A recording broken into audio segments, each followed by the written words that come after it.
listening to A1R Psychic Radio, Earth's #1 psychic radio network, and watching Moonstruck TV, enlightening television. Welcome. Time for Avid Advice Live with Fia Johansson. Live from AvidAdviceLive.com. Connect direct. In North America, dial 888-454-2751. In London, 20-3519-2158. In Sydney, dial 02-8488-3147. Or online, contact us through our Facebook page, facebook.com/psychic radio. Or one of our websites, askoneradio.com or moonstruck.tv. This is Avid Advice Live on A1R, the Ask One Radio Network.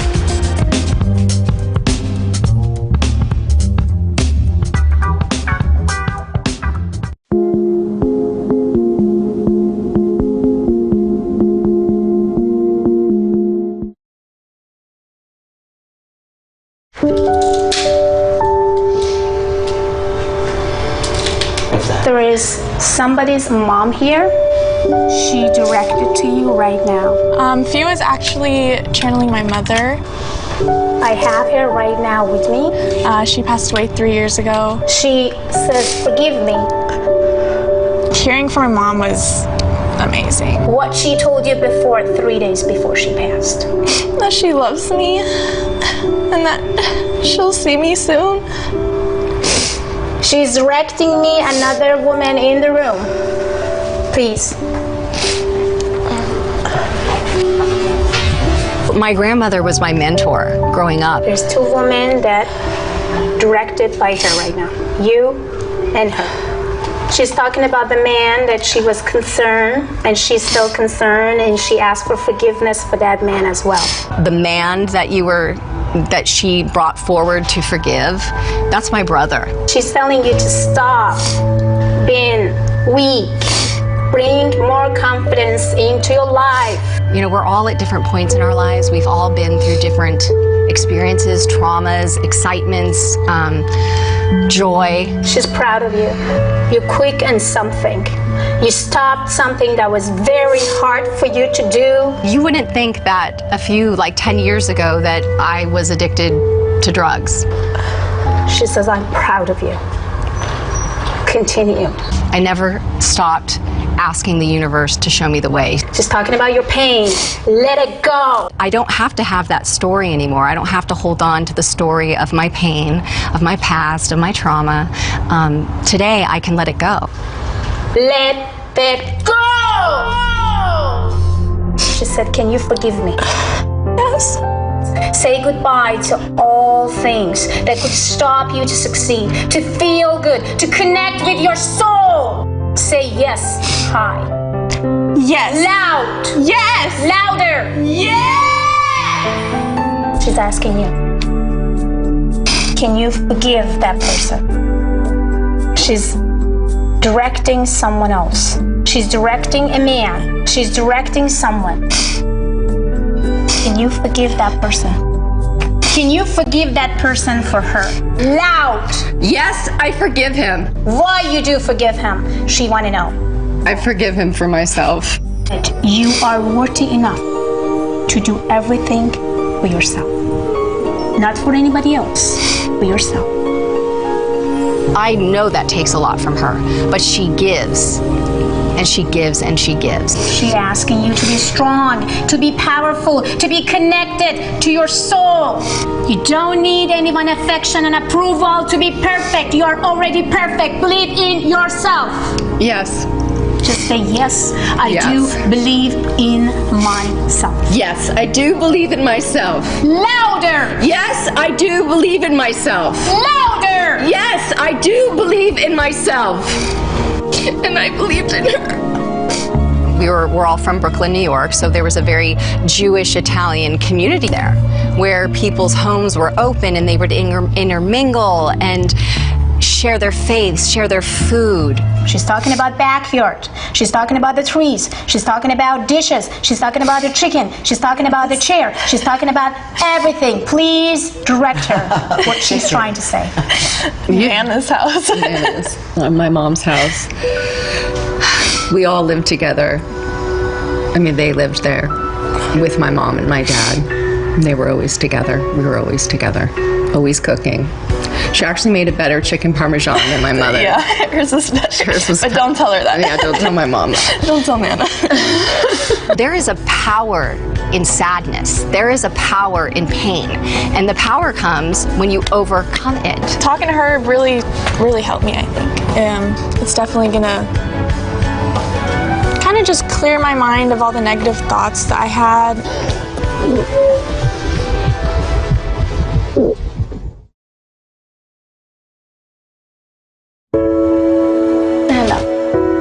My father, Congressman Ron Dellums, who passed away a year and a half ago, visited Fia. Today was a day to remember Ron Dellums, who in 1970 brought to Congress an anti-war and anti-apartheid stance that was branded as radical and dangerous. Oh my God. He's asking, do you remember my hand? Oh, yeah. Do you remember what I told you? Yeah. Do you remember why I told you? Yeah. Dellums' youngest daughter, Piper, is proud that her father became an early voice against oppression in South Africa, applying pressure that would one day bring an end to apartheid. You said, take my legacy, take my mantle. You're the smartest person I know. Go into the world and heal the land and do it in your way. You know, Ron never gave up. He never became bitter. He loved people. This is not my hand, this is your dad. He wanted you to tell again, louder, louder and clear, what he told you. I'm passing you my mantle, I'm passing you my anointing, and passing it to you. You're the smartest one that I know. Run. There's so much work to be done. Run, run, run and heal the world, and don't stop. Do it in your way. Run, baby girl. Do it in your way. So she's spoken to me like a sister, but also like an angel. He said, I saw you when you cried in front of that candle. Why did you cry? She's given me the faith and trust and support that was being given me by my dad before he left. So she's done this beautiful transition of allowing me not to feel the void of his leaving. I don't know where to go when I'm not speaking with you, or I just don't know how to feel safe in the world without you in it. In the area where I don't have a female in my life, because I don't have a relationship with my mother, and I don't have a sister. She has stepped in with the feminine to remind me that I am also loved and purposeful and beautiful and worthy, that I'm valuable. It's not just me that tried to basically sending you messages and changing her. So she changed me in so many ways as well. So our silly song goes this way.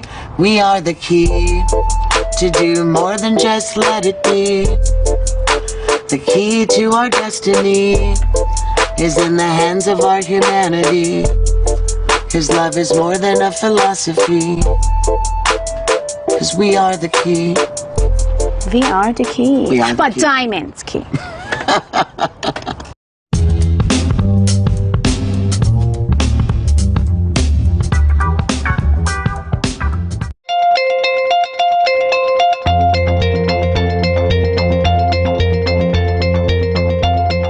Welcome back to the Global Entrepreneurship Initiative. I'm excited to introduce our next speaker, Ms. Fia Johansson, who's better known as the Persian medium and subconscious mind surgeon. She's a multi-talented motivational speaker, clinical hypnotherapist, and celebrity psychic medium. An author who works closely with law enforcement to help locate missing people and solve difficult criminal cases with detectives and as well as private investigators. Throughout her career, she's helped thousands of people identify personal roadblocks to help them truly believe in their own path to success, whatever that dream may be. Her greatest passion in life is helping others achieve their ultimate dreams and desires, teaching people to believe that truly anything is possible. Please help me welcome to the stage Ms. Fia Johansson.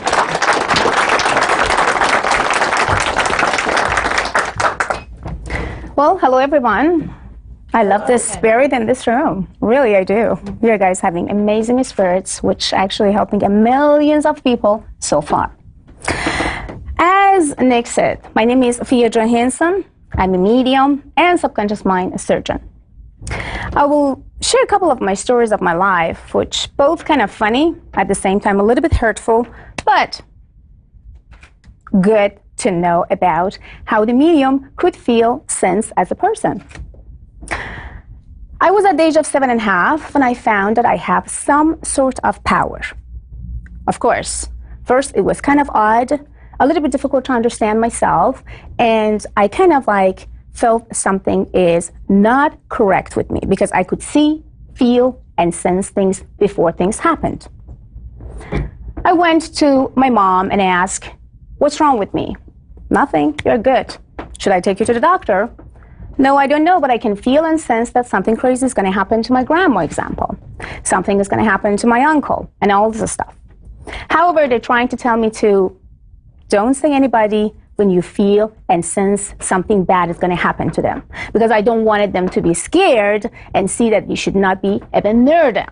I says, okay, at the age of 7.5, I should just like not saying anything and just relax. At the age of 11, I found one of the most hurtful untruths about my life, which was completely true. I found out that my grandma, who actually I knew and I felt as a mom, is just my grandma and not my mom. My grandpa was my grandpa and not my father. My uncles, they never been my brothers and they've been just my uncles. And my mom, not ever been my sister, and she always been my mother. But this truth been always held and hidden by my family until my grandma passed away. Before that, I had a life as a princess, spoiled completely, and they would definitely give me anything and everything that I want. After she passed, I figured I don't have anyone anymore. My mom is too young. I don't have no feelings as a daughter and mother connections. I feel completely lost, and I found myself, what should I do now? I do have some gift that could help me so far, but should I just like push myself down and see that, oh, this is a trauma, I have to just like be depressed, now I lost this and that, and I found the truth about my life? And I found about my father. Who is my father? Somebody. Where is he? Another country. Okay. I tell myself, get up, stop it right now. It doesn't matter which family you had. It doesn't matter what they told you. It doesn't matter what happened. What it matters right now is to open the new chapter in your life. And I will completely left alone by myself without anybody to taking care of myself. At the age of 14, I asked my uncle, who left Iran to Stockholm, Sweden, if there is possibility to take me there. He said, maybe or maybe not, but I will do my best. 3 months later, I felt and I sensed I will be there. I'm not belonging in this country anymore, and I don't want to. I went to Sweden, Stockholm, and waited that my uncle is going to come and pick me up. Nobody showed up. Gosh, again, I'm here. My uncle is not here, and I don't even know that language. I couldn't speak English. Nothing. Okay. Then, Miss Fia, you are here with nobody again. So what happened? I tell myself, you are deaf and you are blind. Deaf and blind. What a deaf and blind person can do? I can't talk to anybody, I can't see anything, but I have to activate some other power inside of my body again at the age of 14. So I tried to communicate with people, tried to talk or communicate with some officers and ask about, like, where am I? I know that I'm in Stockholm, but I don't even know where to go. So basically I found some hotel and stay there and just like think about like what happened with my uncle. So I found out that he had a car crash almost a couple hours before that he went to come and pick me up. So they take 1 month for me and for him to recover, to come out after coma and come and find me. So in 1 month, I was left over in a country with the minus 30 degrees. I mean it, minus 30 degrees, and I'm not joking. I could feel that I can't breathe sometimes, but I could have a lot of, ice in my nose and my ears and everything. Whatever I felt, you know what, Fia, you do have a power. trust yourself, believe in yourself, build the new chapter. Again, this is your second chapter in another country. So I prayed, I connect to my divine, I sense, and out of sudden, 3 families, without even knowing who they are, what they are up to, they reach out to me out of nowhere. How? I went out to the Starbucks, but basically there is no Starbucks. It was something, looked like or similar to Starbucks, and saw some lady that's sitting there and crying. I went and said, well, I can't speak. What should I say? Okay, the only things that I can do is a love language. Maybe I should hug her. Maybe I should just say, I'm here. And it was a Swedish girl, of course, blondie, and I'm kind of like a black hair. Well, that maybe she's gonna get scared a little bit, but I was like, don't worry about it, just go and get it done. So I did that, and she hugged me so hard. Was like, what's going on? What's happened to you? She's starting to talk. I couldn't understand, barely nothing. Swedish language, come on guys, you guys don't want to even learn. It's very difficult and very hard. I said, okay, it's just continue and continue. I felt and see that she lost the baby, or actually the baby was missed in the past of almost 4 years. And she basically went to the family and asked questions about where can I go? How can I find, because it was in another state, and they come back to the Stockholm, and then she all of a sudden just break down. I said, I can help you. I feel where the baby is, or somehow I can see the baby. They didn't understand what I'm saying. I was like, oh my gosh, what should I say? It's like translating. I do remember that day. So basically after almost 2 hours, some Persian family, who they could actually speak my language, finally Persian, so they could understand exactly what I'm talking, because they've been closest friend to that Swedish family. My career started at the age of 14 in Stockholm. Just 2 months after, I landed in this minus 30 degrees of country. So my point is, whatever I had in my life, I always been thankful and grateful. I never said why I don't. I never said why me. I never said how. I always say, come on, get up, find a way, go, that's it. So never give up. And I always learn myself, don't be logic, be biologic. Because that's the only way you can feel and sense yourself and others. Always send love and receive love. Never give up about your goals. And of course, the first month, because I did not have enough money, I left with almost 120 crackers and waters. And it's possible. As a human, we can live with 120 crackers and water every day, which I did because I did not have money, no place to go, countries with no language. Then after that, I feel like I have to build my company. I built my company almost 3 years later. It was about $4.5 million company with almost 55 Swedish employees. And what I did that, not just helping police officers and private investigators and all this stuff. I did this because I felt that Swedish people rejected me one after each other. Why? Because I'm come from another country. I said, you know what? I make a decision now. I am going to build my own company, and you are going to pick me to hire you. This is me now, Fia Johansson. So now I'm not going to be a blondie lady, but I'm going to be the black hair lady with a lot of power of will. So my will power make my company became super successful back in Stockholm.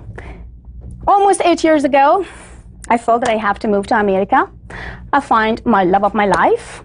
And when I come here, I felt, okay, you left your country, the way that you love, basically after so many years, and now you want to just start from scratch. So I knew about 5 languages already, but my English was not good at all. So I couldn't barely speak English. I was like, okay, start it again, Miss Fia. Now this time, maybe English is much easier than and faster than Swedish. So that was all I had. And now I have over $5.5 million, almost $6 million company, and actually have over 250 employees worldwide that are working for me in America. So everything is possible, even you don't know about the language. So remember that, deaf and blind always will help you and send love and passion to yourself and anything and everything you want. Everything is possible.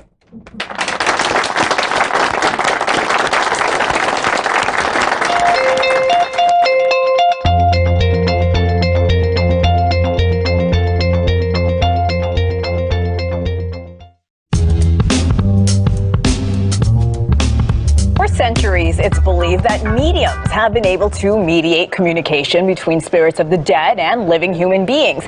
People usually recruit mediums to help them get in contact with family members or friends who have passed on. But celebrity psychic Fiona Johansson is also using her abilities to help law enforcement solve cold cases and help exonerate and free innocent inmates. And Fiona is joining us now. Fiona, welcome to the show. Thank you for having me. How are you doing today? We're so excited to have you. So awesome. Tell me, Fiona, when did you realize you had this gift? I was at the age of 7. It was a hot summer. A friend of mine came to my house and we had fun. We played. And 3 hours later, when they want to go home, I said, please don't, because I see visions, I see colors, and I see that you guys definitely going to have a car crash. Well, of course, at that time, nobody listened to me because they didn't know exactly what I have. But 3 hours later, our phone rang and they had a car crash. And from that moment, it took 4 years for me to realize why I see things before they happened, why I feel things before people talk about to me, and then why did people communicating through me when they want justice or something about their life. So Fiona, tell me, how did you get involved with law enforcement? I was at the age of 17. It was back in Europe. So basically, they engaged me in a couple cold cases, and I could help them to find murder or border cases, and also I helped them to achieve and put all the puzzles together through the colors, visions, names, and of course, spirit talking to me by themselves. Like example, 2 years ago, Coast Guard communicated and said, we have a missing pilot. And I said, I know exactly where they are, but they said, we are in Catalina coast and we are looking after, well, we are not, finding them. I said, well, we are guys in the wrong place. The moment that they said they are missing, I said, they both dead. He immediately connected and says, how did you know it was two? Because it was one student pilot and the other one the instructor. And then he said the student pilot mentioned exactly where he is, and that's why they are dead, because I am just communicating with dead people when it comes to my mediumship. So 40 minutes later, they sent me a helicopter, and then right after, we found the stress signals that belong to that helicopter or that plane. That's incredible. Fiona, can you walk me through the process when you're presented with a case at first? When I actually starting to look into the cold cases and murder cases, again, it was the spirit that directly communicated through me. So, and when I started, I was 17. Law enforcement communicated to me and said, like, are you ready to get engaged with that case? And when I felt I'm ready, I said, yes, I am. And all of a sudden, all the names, images, visions, and things come through. Incredible. And then through that, I understood that when I'm asking, or there's someone asking about some name, and I don't even know about, I should not know anything about their name, I should not know anything about their genders. All I know is the communication that I have together with that law enforcement or, police or officers just tell me, we have a missing persons. We have some baby boy was like 4 years old that been missing for kind of 5 hours. I'm directly connected to the energies, and I pick up the energies through that officers that communicating through phone. So I shouldn't be in a place or be around that families, sure, or touching that families or communicating with that families. Fiona, let's talk about a specific case about R&B singer Jamal Truelove, who spent more than 6 years in prison for a 2007 murder. He was eventually acquitted in 2015 when a jury found that the two officers had fabricated evidence. Tell us about your involvement in that case. Well, the way that I involved in this case, it was that we got through a couple actually friends, and when they reached out to me, I said, I reacted immediately that this guy is innocent, and he shouldn't really be in jail. And they said at that time that they can't do anything about it because, you know, already all the evidence is against. And I said, well, he will come out, but not now. There is a timing that I can see, and I'm predicting, and this time is all about like in between 5 to 7 years. And they couldn't really believe at that moment because they felt, oh my God, it's kind of very, you know, saddest because we should really get him out. And if you said that it's going to be 5 to 7 years, that actually really make us to feel very uncomfortable and disappointed. And I said, it's the time. And through that time, I communicated with Jamal in jail and trying to let him to understand about his own value, and he's not innocent, which he knew already. And I said, manifest, and try to manifestation, get yourself out from the jail and make impossible be impossible and show it to everybody. And that's exactly what he did. Absolutely fascinating. Fiona Johansson, psychic investigator. Fiona, thanks so much for being on the show.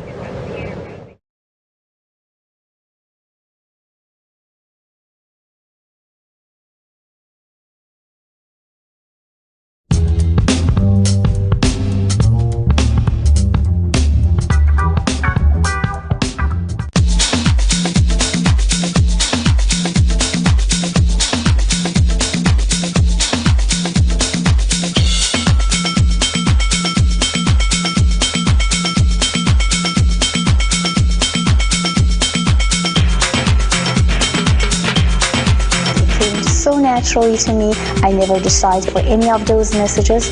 The only responsibility that I have is that I have to deliver the messages. What was your reading like, Persian medium? Oh my God, I love her. So I actually had a moment with her when she was walking in. She came by our table for water, and it was just like, whew. That's how I felt. Are you gonna like come back for more? Oh yeah. You don't even leave it. It was all kind of things I kind of knew. I felt intuitively guided. It's nice to feel her tap into those deeper places and I guess reveal hidden places that I sense and feel, but have her kind of present them.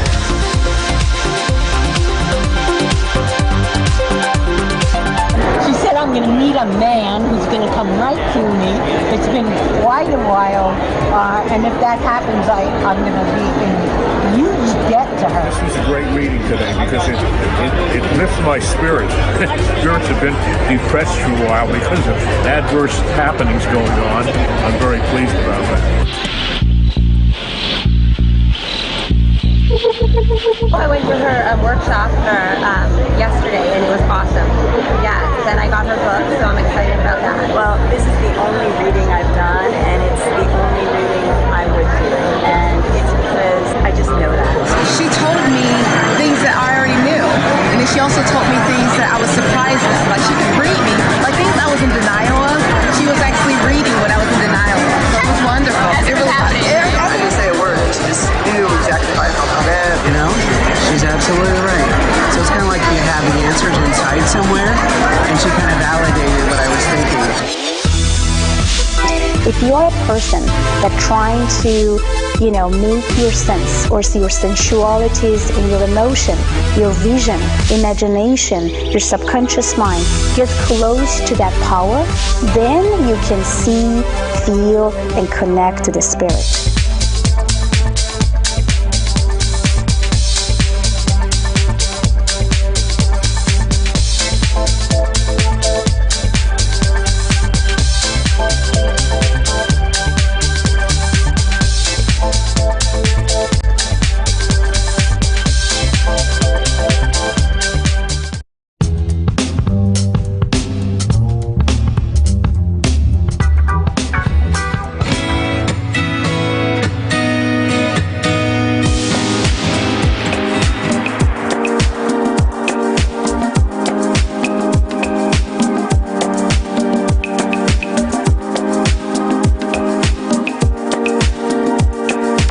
listening to A1R Psychic Radio, Earth's #1 psychic radio network, and watching Moonstruck TV, enlightening television. Welcome. Time for the Aussie Goddess. Live from theaussiegoddess.com. Connect direct. In North America, dial 888-454-2751. In London, 20-3519-2158. In Sydney, dial 02-8488-3147. Or online, contact us through our Facebook page, facebook.com/psychic radio. Or one of our websites, askoneradio.com or moonstruck.tv. This is the Aussie Goddess on A1R, the Ask One Radio Network. Hello, everyone, and welcome to the Aussie Goddess TV show. Sorry, I just never know what to open with. It gets me every time. So thank you for joining me. Thank you especially to you people who've come over from my YouTube channel and from my Facebook page. So I appreciate all of your support.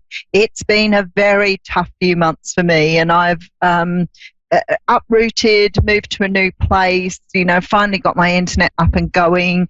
Life just decided that it wanted to send me in a completely new direction, and I've rolled with the punches, as you do. So I'm so happy to be back with you today and give you a little bit of insight on what's happening. Of course, as usual, we'll take a couple of readings from callers, so I always enjoy doing that part of the show too. Before we go any further, just in case I don't get a chance at the end of the show, sometimes I do talk too much. Just letting you know, I am on YouTube daily, weekly, and monthly doing readings. I offer personal readings as well, so I do that face-to-face if you're close enough to come and see me. I also do Skype and other methods for overseas. So I am internationally known now, which is so awesome. I'm still in awe of my journey, but I follow what my heart and my spirit is telling me to do. And I also am on most social media, so you'll find me in a lot of places. So let's have a look at the energies of today. We do have the Two of Swords coming up as the main energy of today. So the Two of Swords is a card where it talks about a decision that needs to be made. That isn't a great decision. It's a decision that's going to cause you or create a little bit of pain for you, because you have to make a decision about whether you want to speak a truth to someone or move away from someone. That's about cutting them out. So the swords are all about the energy of precision, clarity, and ensuring that you're doing what's best for you. So it sort of brings it to a little bit of a stalemate sometimes, because you don't always want to make a decision. I feel like some of you are trying to work out what direction to take in your life today, or over the next few days. This is sort of this feeling that maybe there's two jobs on offer or two situations on offer, and you're trying to choose between the two.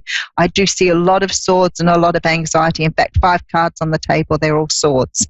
So a lot of anxiety, a lot of stress at the moment, trying to make your mind up what you want to do. Now, for others of you, this could be about, just trying to plan out your life path. You may be deciding to either give up work and go and study something. You may be looking at walking away from someone. I see a variety of things here for people. But the main thing here is this is about you speaking your truth. This is about you speaking up for what you truly believe in and what you feel is really important here. As I said, for some of you, this is about walking away from someone or cutting someone out of your life. So you could have a very difficult decision to make. This could also be around your family as well. So a lot of stress for you, a lot of sleepless nights worrying about how to go about this, but trying to make sure that you're making this decision for the best reasons. Now, what I do want to say to you is, for some of you here, you've perhaps been holding on to something too tightly. So perhaps you're trying to let go of something that sort of held you in place. Again, coming back to a relationship, but certainly wanting to, it could be for some of you holding on very tightly to your money and not having an opportunity to move in a new direction. But I feel here that there's sort of like very much an energy here of you taking your power back. Whatever this is, this decision's going to help you become more self-sufficient, more understanding of yourself and the way you think about things and what you want in your life. It's very much an energy of like letting go of past energies as well. So you could be clinging to something because you think you have to, or you could be clinging to something because you feel that you are obligated somehow to this particular thing. So this definitely is a week of releasing old energies, making good, solid decisions for yourself that you have really good clarity on, but also making decisions for yourself, not for other people. So being able to put aside what other people think, what other people are saying. I feel like some of you have got perhaps somebody around you who's trying to either discredit you or discredit the way you want to go about something. So sometimes people try to do things because they think it's best for us, but actually they impede our progress because we listen to what they have to say rather than following our own, the beat of our own drum is what Spirit is saying to me. So very much this week, a feeling that you need to follow the beat of your own drum, make decisions that are in your best interest, but definitely a time for, picking up those things that you've left behind. But also if you're trying to make a decision, it's great to listen to other people. It's fantastic. But sometimes people think they're helping and in fact they stop you from progressing because it doesn't feel good to them to let you move on. So for whatever reason here, this is about you choosing yourself over others, making a decision in your own best interest. So that's the energy for you. Okay, so we have Doris in Hagerman, New York, in the USA, ready online. Are you there, Doris? Yes, I'm here. Hello. Hello. How are you? I am good. How are you? I'm very well, thank you. And do you have a question for me today, or is there something you wanted to talk about today? Yes, I wanted to know, is there a message for my mother? She just recently passed away. Sorry, I missed that. Could you repeat that for me? I'm so sorry. I said my mother just recently passed away. Is there a message for her? Okay. This is only recently, is it? It's only very recently. Yes. Okay. Or she's just saying to me, she's sort of quite a nervousy person, and she's just saying to me she went too quickly. What happened to her?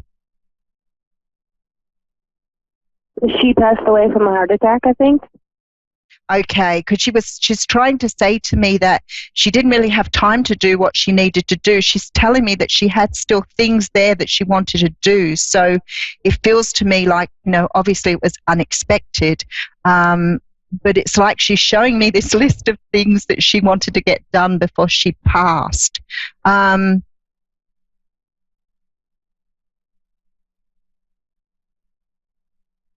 Okay.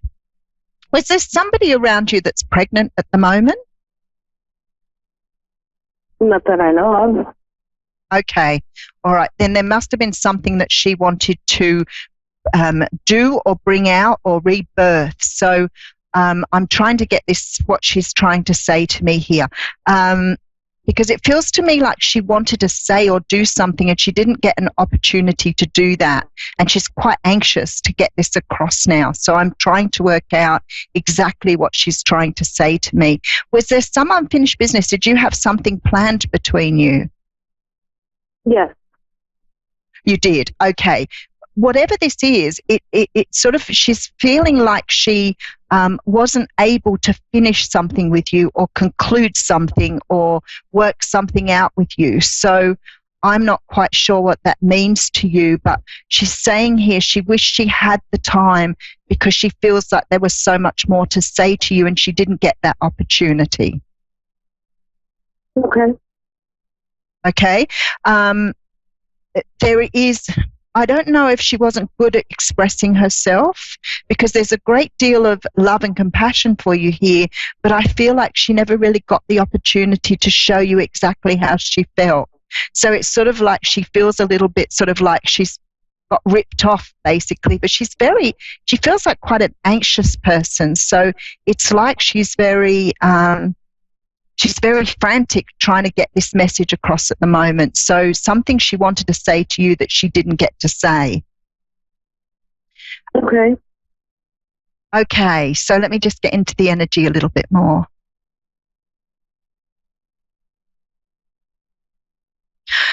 Okay, what's changed for you recently? What has happened with you recently?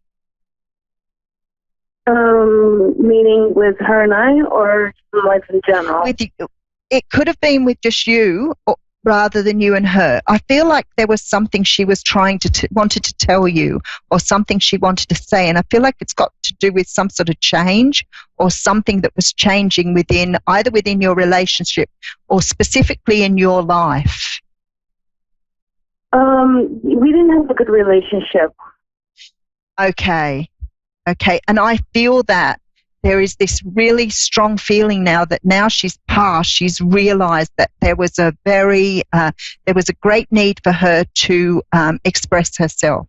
Now she is coming across as a highly, in life, I think she was a highly anxious person, and I don't think she was good at expressing what she had to say. Okay. But that doesn't mean she didn't love you. She said to me, you've got a big change coming up in your life. I'm not sure what that means to you, but she said you need to be careful that you are kind to you, because something here that you both had, that you had in common here.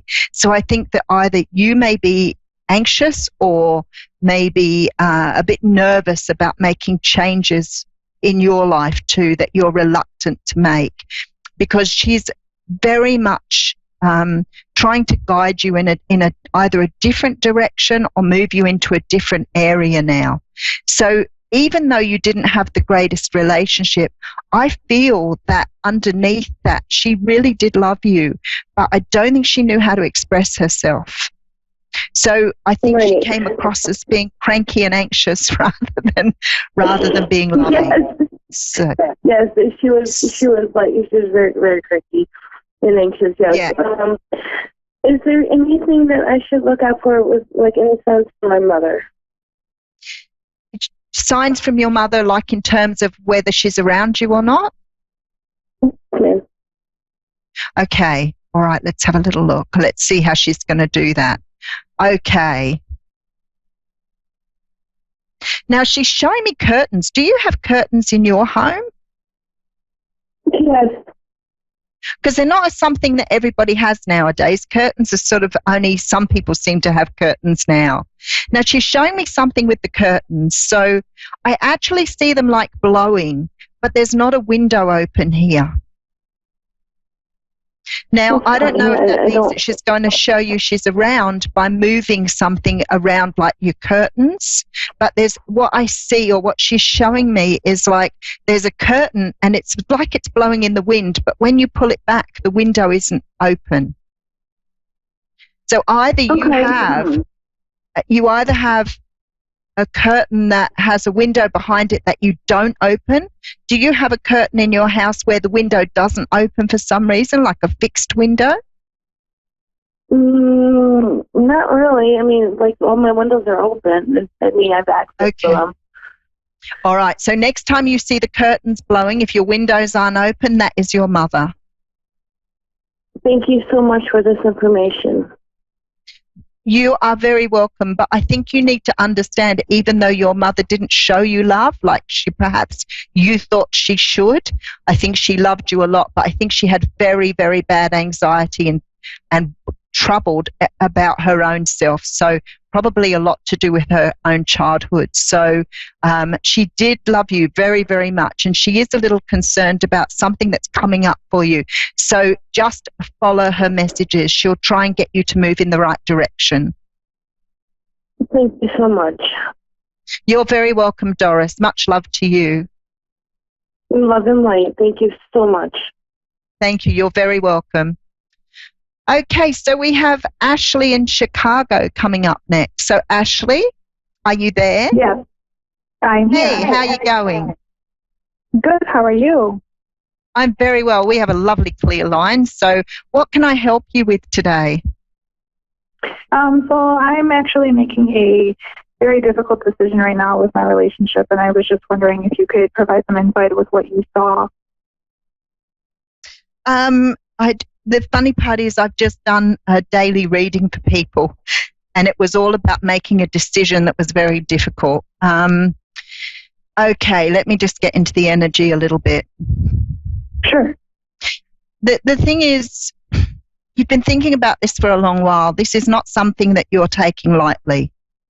I feel that it's probably you're quite tired from overthinking it as well. And I feel that you've either been researching things or trying to work out what's going on with the relationship. So there seems to be a bit of a divide. So what's going on for you? Are you actually, have you both been talking about separating or both been talking about going in different directions? No, definitely not on his aspect. It's definitely on my aspect, talking about going separate directions. We have done the marriage counseling in the past years ago, and we're kind of at the same point again. And it's just kind of more on my end where I'm just, like you said, tired. And he has, that's what I said. I can feel how tired you are. That's the overthinking, you see, because when you're not making a decision, you go round and round in your head, and actually we don't realize sometimes how exhausting that truly is.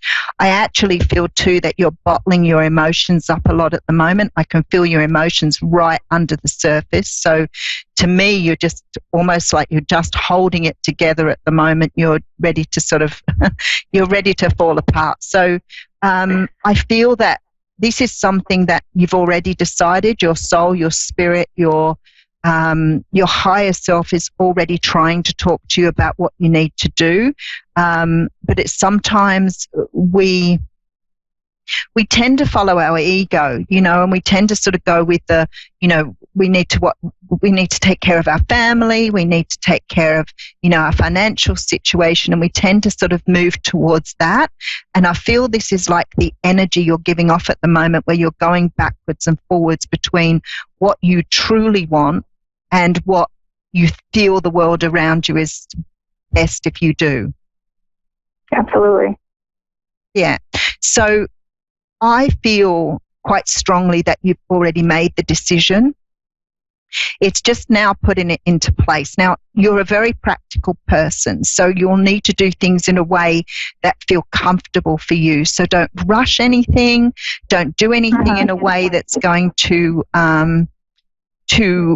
make you feel like you regret, because I have this strong feeling that you're the type of person that thinks things through, does things in a very orderly way. But when it comes to something like this, you're not sure if you should just cut and run. And I don't want you to do that. I want you to do it in the way you need to do it, because if you cut and run, you're going to regret what you do a little bit later. And I don't mean that in a negative way, but you're going to question your own motives, and that's going to make you feel very sad. And then sometimes we go backwards rather than just going forwards. I feel it's like you're flogging a dead horse. Okay, so that's the energy I've got here. And somebody once said to me, if the horse is dead, get off. But I feel like that you're trying to make something out of something here that's just not going to bring you the satisfaction. Ashley, I feel like you've done a lot of growing in the last few years, and I feel that you are sort of a person that doesn't stop that growth. Like you're always looking for new things to do, and new things to bring into your life. And I feel like you're very stunted where you are at the moment. So it's like, to me, you're pleasing everybody else instead of pleasing yourself. That's true. Okay. So you need to start thinking about, you only get one go at this life. You only get one go. If you don't make it the best go that you've got, you don't get another go at it. And you can put off forever, trying to make a decision in your own best interest. But at the end of the day, you have to think about what's right for you, not what's right for everybody else, okay? So take it slow. think it out, doing it in a way that is comfortable for you. Don't go backwards and forwards. Once you've made the decision, if your ego keeps kicking in and going, but what if, but what if, but what if, just remember that you've made the decision and just go with what you want, what's in your heart, what you know is best for you. Mm-hmm. Do All you right? see different relationships starting out of it or no? Sorry, what was that? Do you see another relationship after the decision is made and I move on? Oh, you definitely have in front of you. Okay, you do not have to worry. You are a beautiful soul and you are already prepared. And that's what I said. You need to listen to your heart. You need to listen to your spirit guides. They're trying to move you in a new direction. I feel that you are being prepared for much greater things than you're currently experiencing. So listen to that part of you that tells you what you've got to look forward to, not the part that says to you, but what if this, but what if that. Try and separate that gut feeling from your intuition from your ego. Because you know, if I were to say to you, what do you think's out there, what would you say to me? I'm sorry, what is it?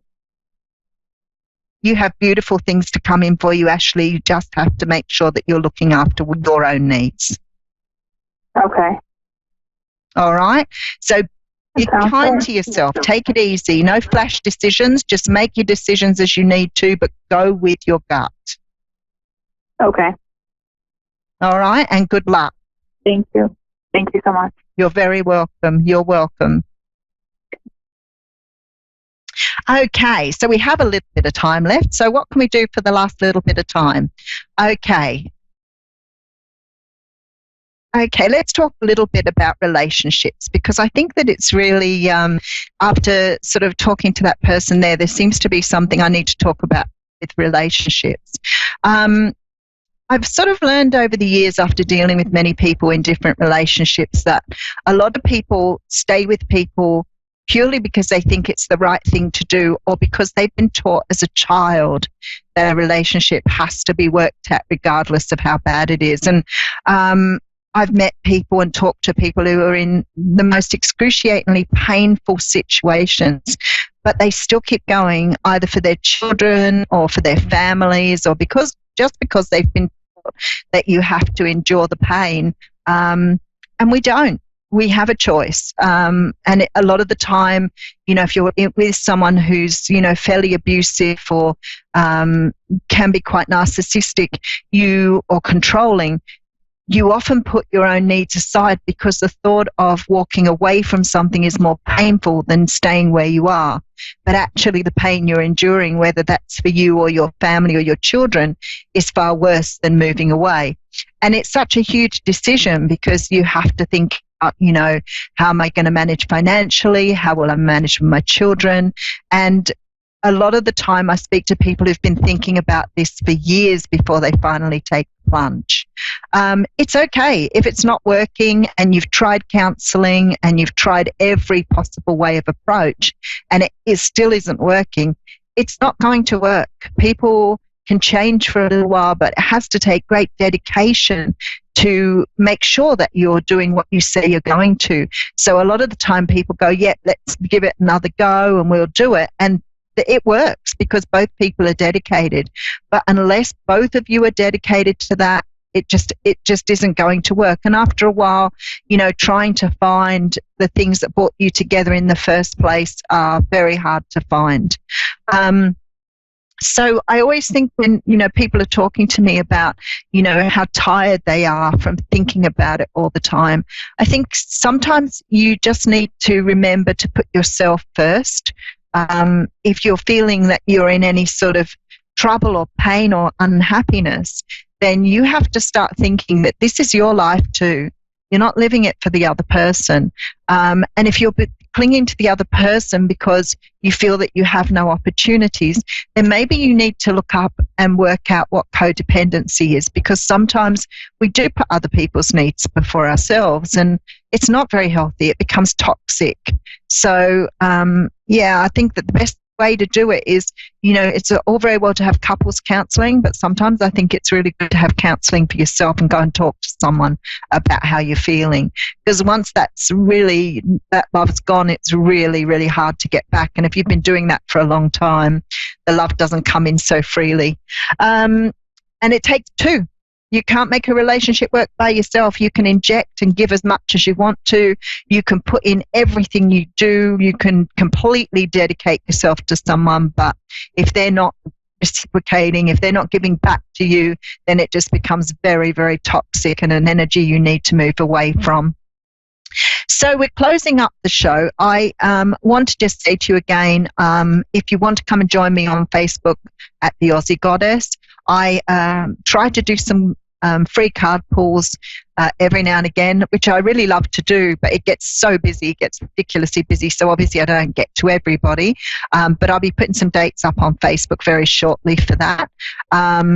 If you mention this TV show, that you got me through this TV show, I'll give you a discount on your reading. I just want to see how this TV show is getting out there and how many people are watching it. So please mention it if you're looking for a reading, and I'll make sure I give you a nice discount.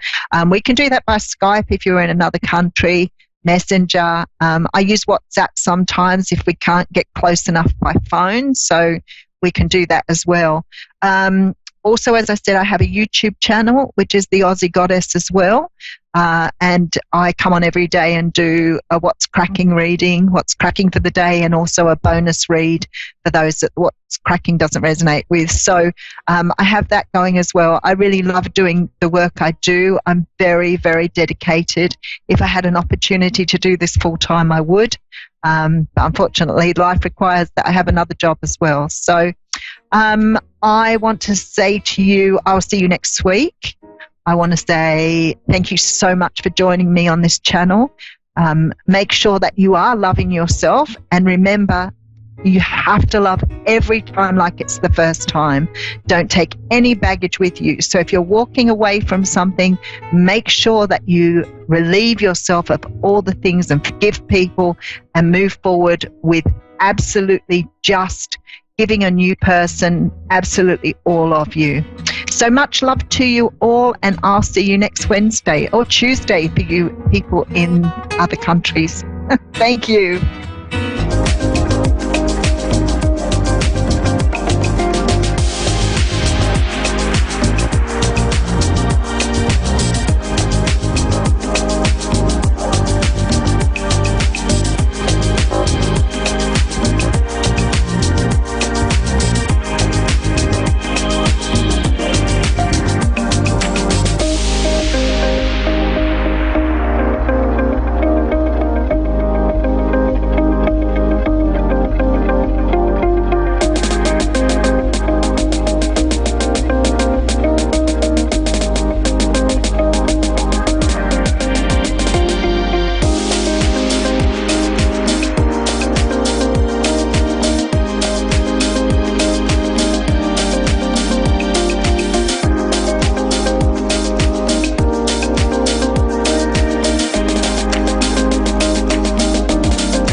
listening to A1R Psychic Radio, Earth's #1 psychic radio network, and watching Moonstruck TV, enlightening television. Welcome. Time for a gateway to the spirit world with Gail Moffat. Live from GailMoffat.com. Connect direct. In North America, dial 888-454-2751. In London, 20-3519-2158. In Sydney, dial 02-8488-3147. Or online, contact us through our Facebook page, facebook.com/psychic radio. Or one of our websites, askoneradio.com or moonstruck.tv. This is a gateway to the spirit world on A1R, the Ask One Radio Network. Hello and welcome to A1R Psychic Radio and Moonstruck TV. My name is Gail Moffat, and I wanted to tell you a little bit about myself this evening, because I don't normally talk about myself, but why not? I thought, why not? So I am, as you can probably tell from my accent, I'm British and from the UK, and I'm currently in Brighton, which is which, if ever you're coming or visiting the UK, Brighton is a really cool city. It sort of reminds me a little bit of San Francisco, or that sort of vibe about it. It's got a vibe. Anyway, so I'm a medium, and that means I can connect to loved ones in the spirit world. But I also can sort of ask for guidance as well, which is, so I can sort of do sort of both sides of things, which is really good. And now, about 3 years ago, people from the Bible era started coming forward and started communicating with me. And let me tell you, I was as astonished as you probably are thinking right now, or maybe disbelieving or whatever. But I was completely astonished, and it took me a while to sort of acknowledge them, because they kept on pushing and pushing to speak. And so after a little while, they kept on asking me to do this, is to go public with their words. And so what I did is I set up a YouTube channel, so you can, if you want to listen to some of the words from people like God and Jesus and Mother Mary and many of the saints, you can go to my YouTube channel, which is Gail Moffat, God's Messenger and Healer, and you can watch all the videos and all the words that come through. It's absolutely fascinating. I'm sure that you would love it. And so that's sort of a little bit about me, and sort of what I'm doing. And the last video that I did, I brought through Thomas Aquinas, and he brought through something that was really interesting. I thought was quite sort of fascinating. And what he was saying was that people don't quite understand the importance of love. And he was saying how many people should love God in the same way that they love children, because God is unconditional in his love, and so that, and he was describing how, as a parent, for our children, we are unconditional in our love. We will always sort of make allowances or forgive them quite easily, because they are our children and they are growing and maturing, and so we don't expect them to know everything or be sort of astute in the way that perhaps we are as we get older. So I sort of thought that was a really sort of quite sort of interesting sort of speech that Thomas Aquinas did this week, and so you can get that on YouTube if you want to listen. Now I know that we're going to have some callers calling in, and I believe that we have Lacey in Hampshire. Are you there, Lacey? Yes, hello. Oh, and you're not far away from me with a British accent. Yes. So I'm a medium, and I can connect to loved ones, or I can look to give you some guidance from my guides. Is there a particular way that you would like me to work? No, any way is fine. Just looking for just something really. Okay. Right. So I will just see what sort of comes up. The first thing that sort of comes straight in is I believe that you have a grandmother, and I want to go on your mother's side of the family that's in spirit, and she's just come straight in to me without sort of hesitation. There wasn't any time for me to think, now what should I talk about? And she's saying to me that she couldn't miss this opportunity to communicate with you, because there is a really sort of she's saying to me there's a really sort of strong relationship that the two of you have, and she says she's saying it's been a long time since we've spoken, and she's saying to me that when she was alive, she's saying to me that she would always, and she's showing me, I don't know whether this is a metaphor or a literal thing, but she's showing me as she holds your hand, and she's making me feel as though she would have held your hand through certain situations as you were growing up. That's correct. Because she says that, your life wasn't particularly easy as a young child, and she's saying that she did her utmost to step up and be that parent to you and really support and help you, and she feels that was correct.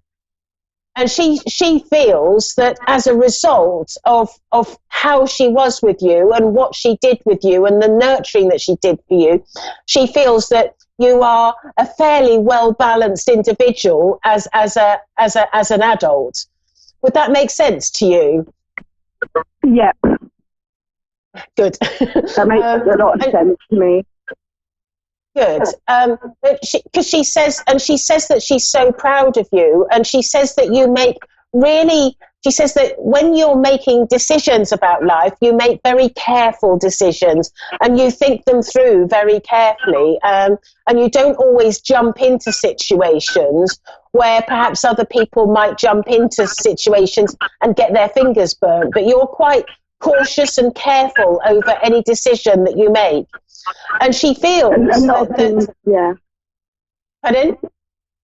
Yeah, sorry, go on. She feels that you are currently mulling over a certain situation as to how to handle things or what to do and how to move forward with this particular situation. And she says, and this is why she wanted to particularly come forward today to sort of give you some guidance and some help. Would that make sense to you? Yeah, very much. Everything you've said makes perfect sense. She's saying to me that you're a little bit scared about making some, what she would call as radical changes in your life. And you almost feel like better the devil you know than sort of going out into the wilderness. And you're a little bit apprehensive and scared about making some moves. But she's saying 100%. She's saying that she has the ability to sort of go to God and see what he has to say about certain circumstances and to make some changes. And what she's showing me, she's put this hand right in your back and she's pushing you. And she's like pushing you, and she's saying, now, before I go any further, I have to really stress that any decision that you make has to be your own decision, and it is only her opinion. But I'm just covering my back here, saying all the disclaimer bits. But what she's saying is that she's eager for you to make some changes in your life and make a difference to the way that you live, because she feels that where you are right now isn't serving you well and is causing you a lot of pain in your heart. And she's drawing my attention to your stomach, and she makes me feel like your stomach is quite often in knots and you're not feeling well about a certain circumstance that you're in. Would that make sense to you, Lacey? That makes perfect sense. Everything is perfect. Yeah. She's saying to me, she says that if you're brave enough to make this decision, and she knows what you're like, she knows that you'll be umming and ahhing forever over shall I, shan't I, and and that's just normal. That's just how we are in life, isn't it? It's a scary world out there to make some changes, and it's always better to sort of know our comfort zone. But what she's saying to me is that if you make this change, if you take this plunge to move forward and make a difference in your world and in your life, she says that she makes a promise to you. She's going to be standing right by the side of you, and she's not going anywhere. And she's going to support you through every step of the way and help you make those radical changes and make that difference in your world. She says, because this is your time. You deserve to have good times in your life and be happy again. And she says that it's been a long time since she's seen a smile on your face. And she's saying to me that you need to have that happiness and that love around you. And she says there is love waiting for you. It just requires you to open the door and walk through it and be in a different world and in a different environment. But that world is full of happiness, and she's assuring you that it's the best way to move forward. Oh, phew, she spoke through to me really quickly. It's like, blah, blah, blah, blah, blah, blah. Yeah, that's her. Is it? Yes. Thank you very much. I'm just checking to see if there's anything else. Is there any questions you want to ask before I go to the next caller? Just about my relationship, really. Like, are we going to be okay, really? I'm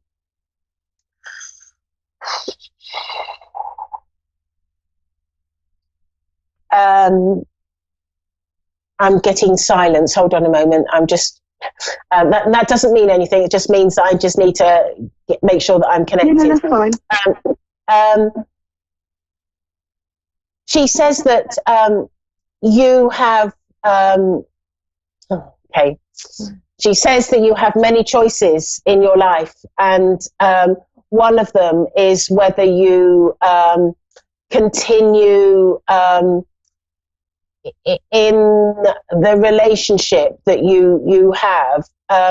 But she says that when she okay, what's she saying? She's saying that your relationship, how are you putting this? Sorry. She's saying that your relationship is not entirely giving you everything that you need. And this is from her point. And she says that you have questioned this relationship and questioned whether you should be in it. And she feels that you have a better opportunity elsewhere in your life. And she's saying to me that if you are brave enough to take that step and walk tall and walk out of the relation, oh gosh, that slipped out of my mouth. How can I say that? La la la. La la la la. But yeah, you hear what she's saying, don't you? You hear what she's saying. I can. She feels that there is deeper happiness elsewhere. But I can understand that, yeah.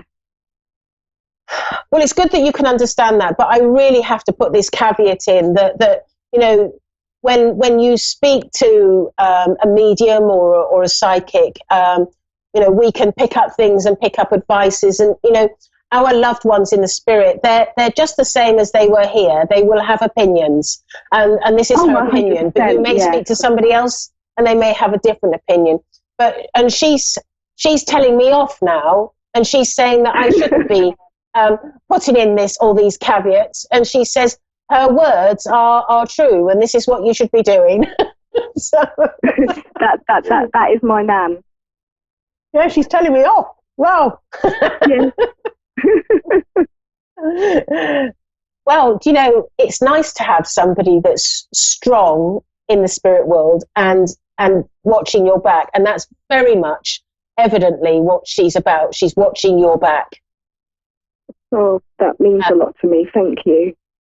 Okay, so thank you so much for calling. If you want to connect with me in any way, I'm on Facebook, and I also have a YouTube channel, and my name's Gail Moffat. Brilliant. So thank you very much for calling in, Lacey. Bye-bye. Thank you. Bye. Bye. Right, so we have Asia in Kansas City, Missouri. Are you there, Asia? We're just waiting for Asia to connect, and one of the things that I quite like about my work is I always feel that the spirit world work through me on a healing vibration. It's always about healing, and whether we're putting hands on as a formal healer, or whether we're speaking the words, the spirit world always aim to bring forward love and healing, which I think is quite incredible how they are. And, you know, that last caller, we had a grandmother that was just so keen to make sure that her granddaughter was okay and you know, okay in her life, and was really encouraging her to make some changes in her life.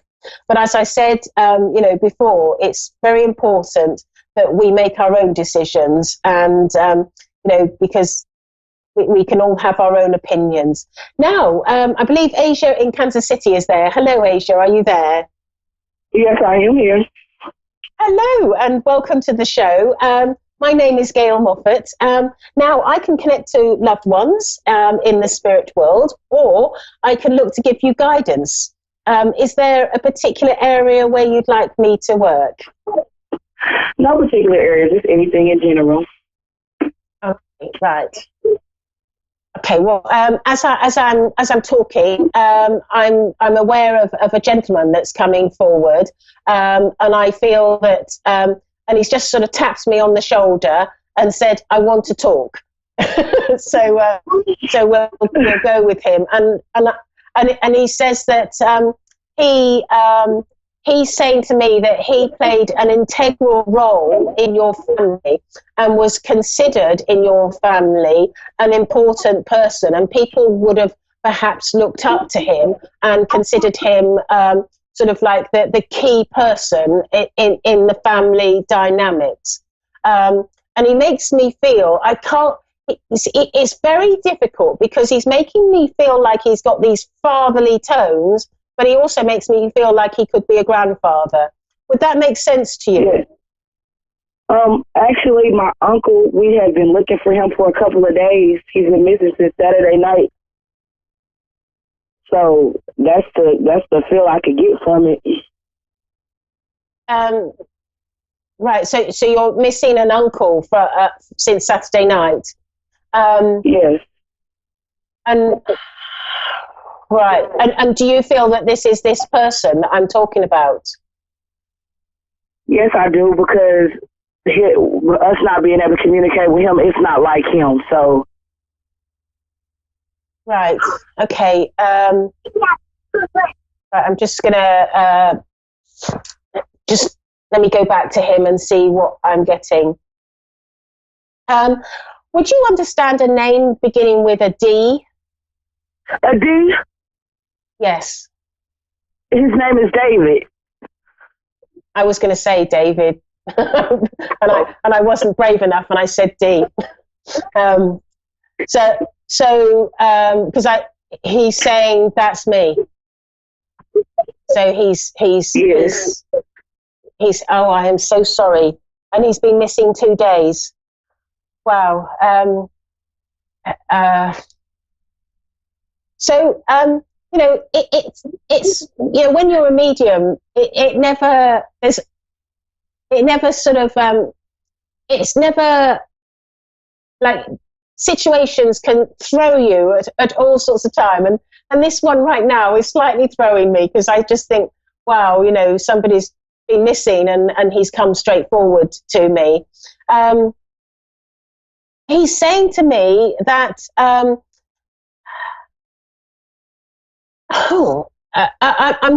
words I'm hearing is that he lost his way, and he feels sort of lost. Would that make sense to you when he was here? Yes.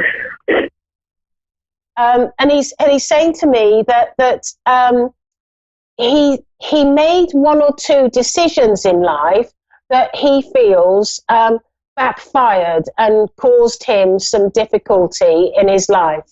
And he's saying to me that he should have done things slightly differently. And he's also making me feel like he has shame as well. There's shame with him, and he feels embarrassed about some of the things that he's done. Would that make sense to you? Yes. He's saying to me that he thought that he could make a difference, and he thought that he could,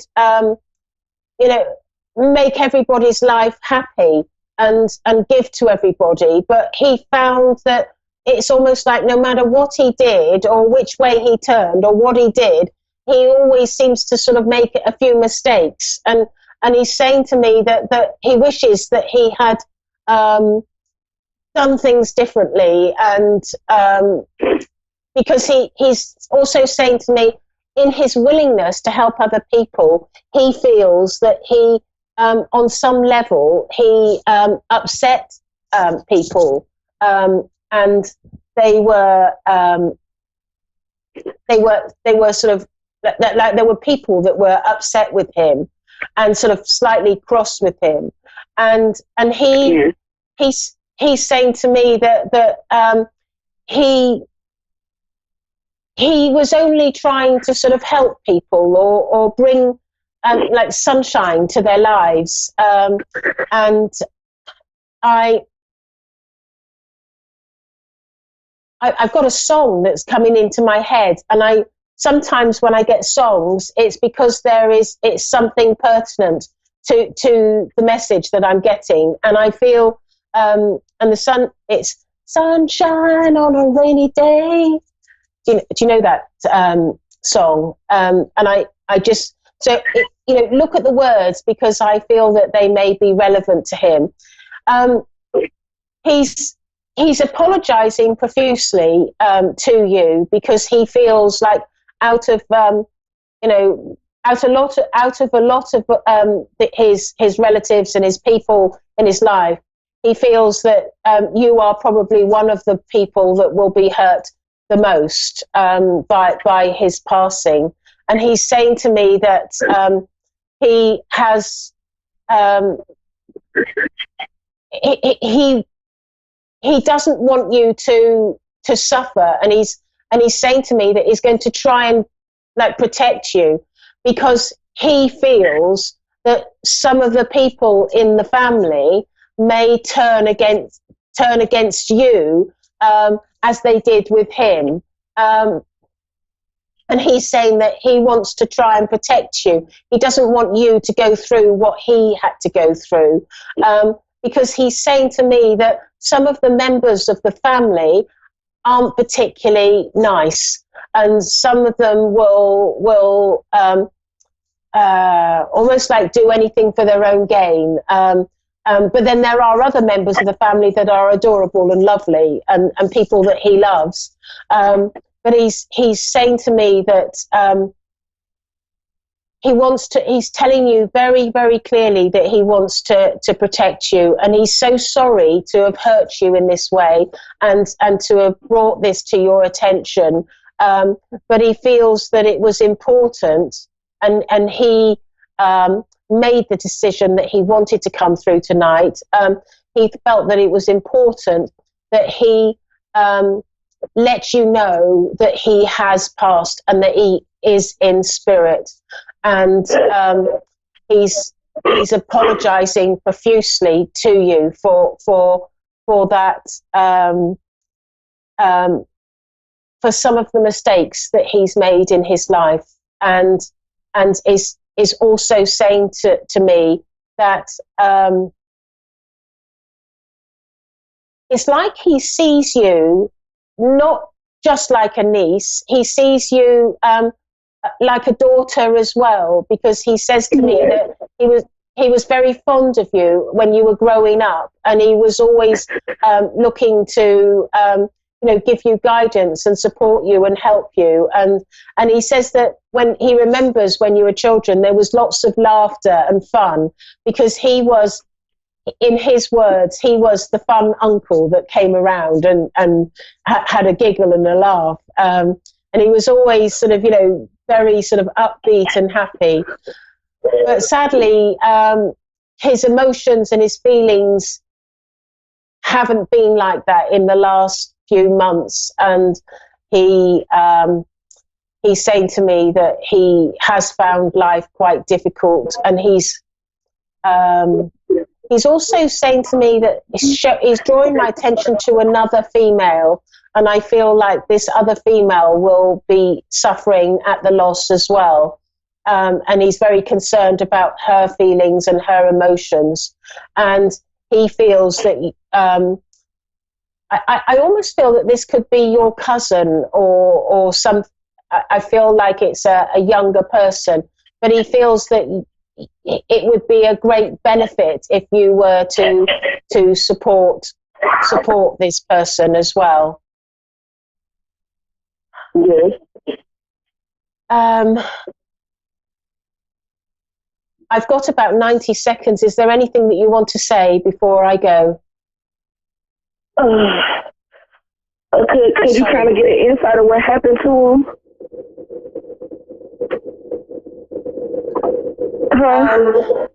Yes.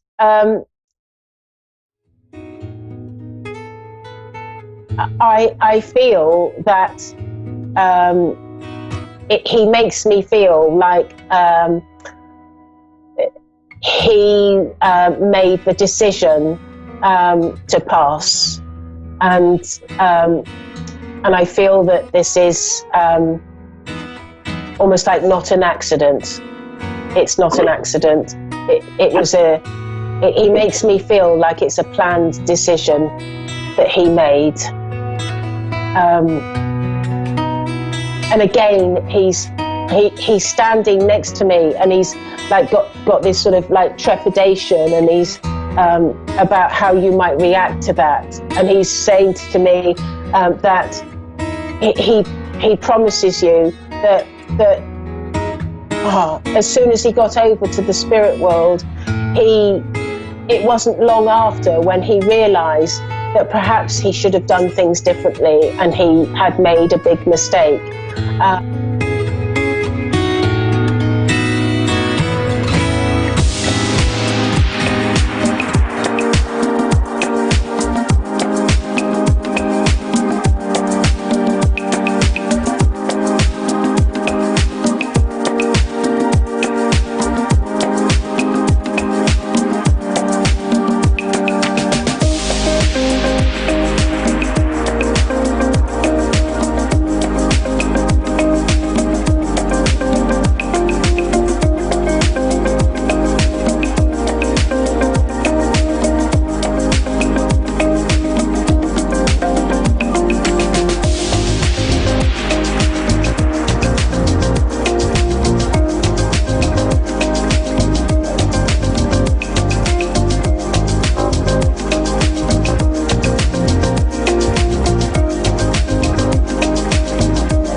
A1R Psychic Radio, Earth's #1 psychic radio network, and watching Moonstruck TV, enlightening television.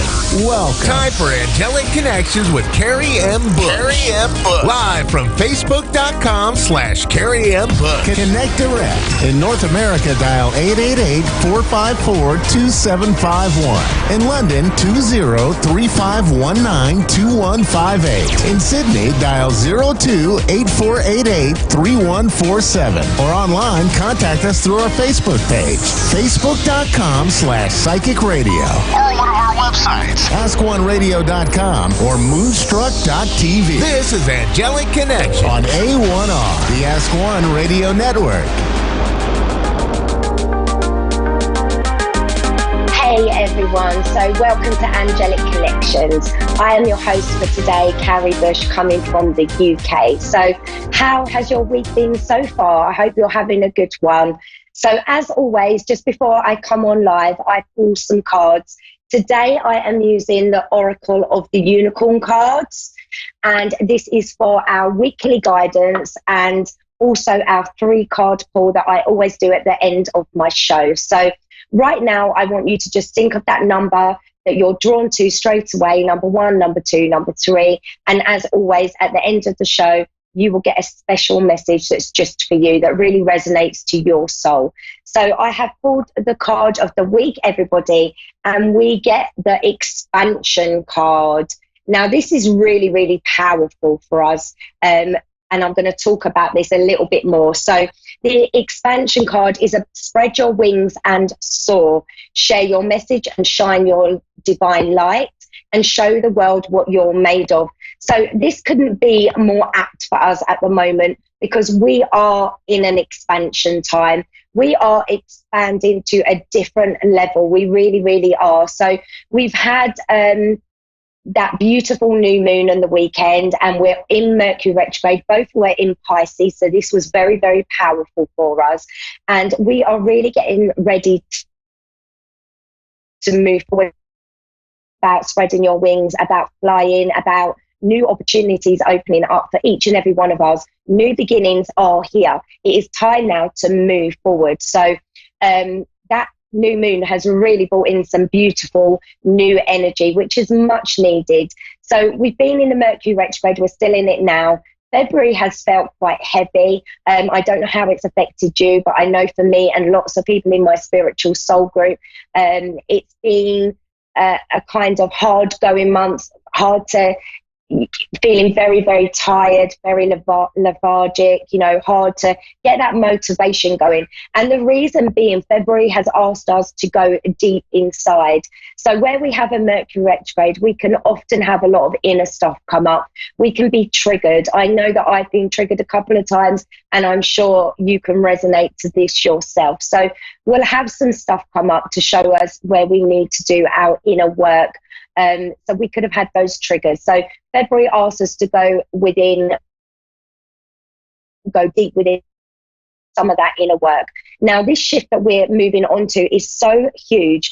We really are turning a corner in a big way. We are in this expansion time, and it's very special indeed, but we do need to be making sure that we're doing this inner work. So if things are showing up for you, or you're triggered, or some old patterns show up for you, things from the past may show up for you, you need to make sure that you're acknowledging that they're showing up, and realize that they're showing up for a very big reason. Maybe you're coming from an old pattern that's not working for you anymore. Maybe you haven't quite healed from the past or released that past.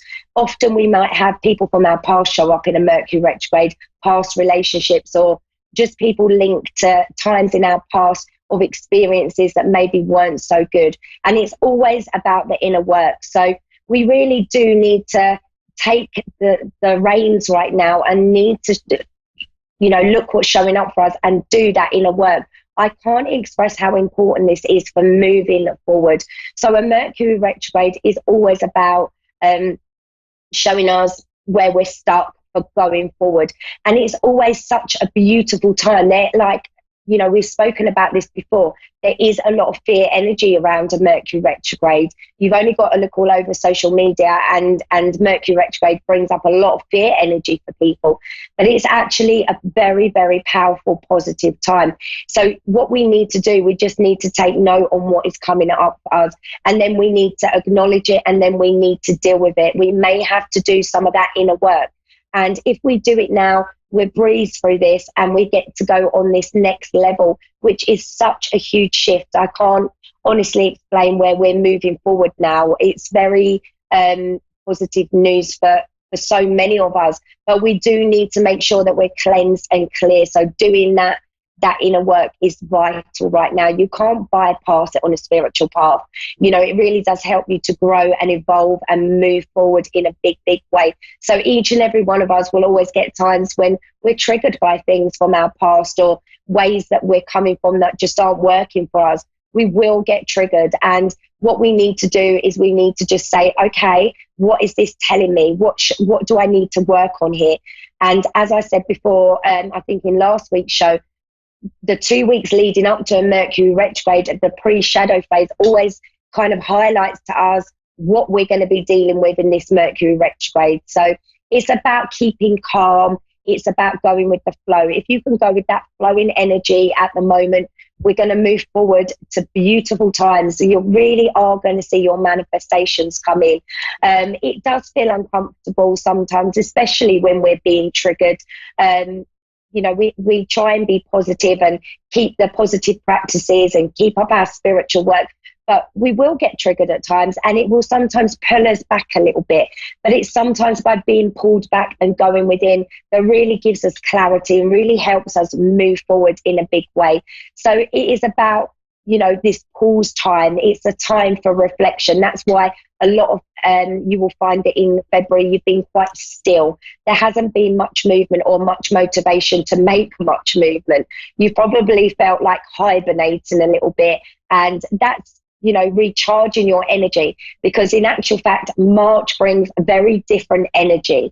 We're heading towards our fresh new beginning, fresh new energy coming in, and March is about moving forward in a big way. So you're going to find that you're very, very busy in March. You're going to find that you're more motivated and that things just suddenly flow so easily, and those things that you've been putting off or you haven't felt any motivation to do are just going to happen so easily in March. So that's why February is a very important time for just pausing, slowing down, reflecting, going within, and, you know, having those bit of deep moments where you're asking yourself and being really honest with yourself, what is showing up for me? What inner work do I need to do? Because, you know, you do your inner work and you're just going to move forward with ease. If you try and resist doing the inner work or resist acknowledging what's coming up for you under this kind of energy, then you're just going to stay a little bit stuck. You're not going to move forward as easily, because we need to kind of put that past behind us. And it is a big releasing time.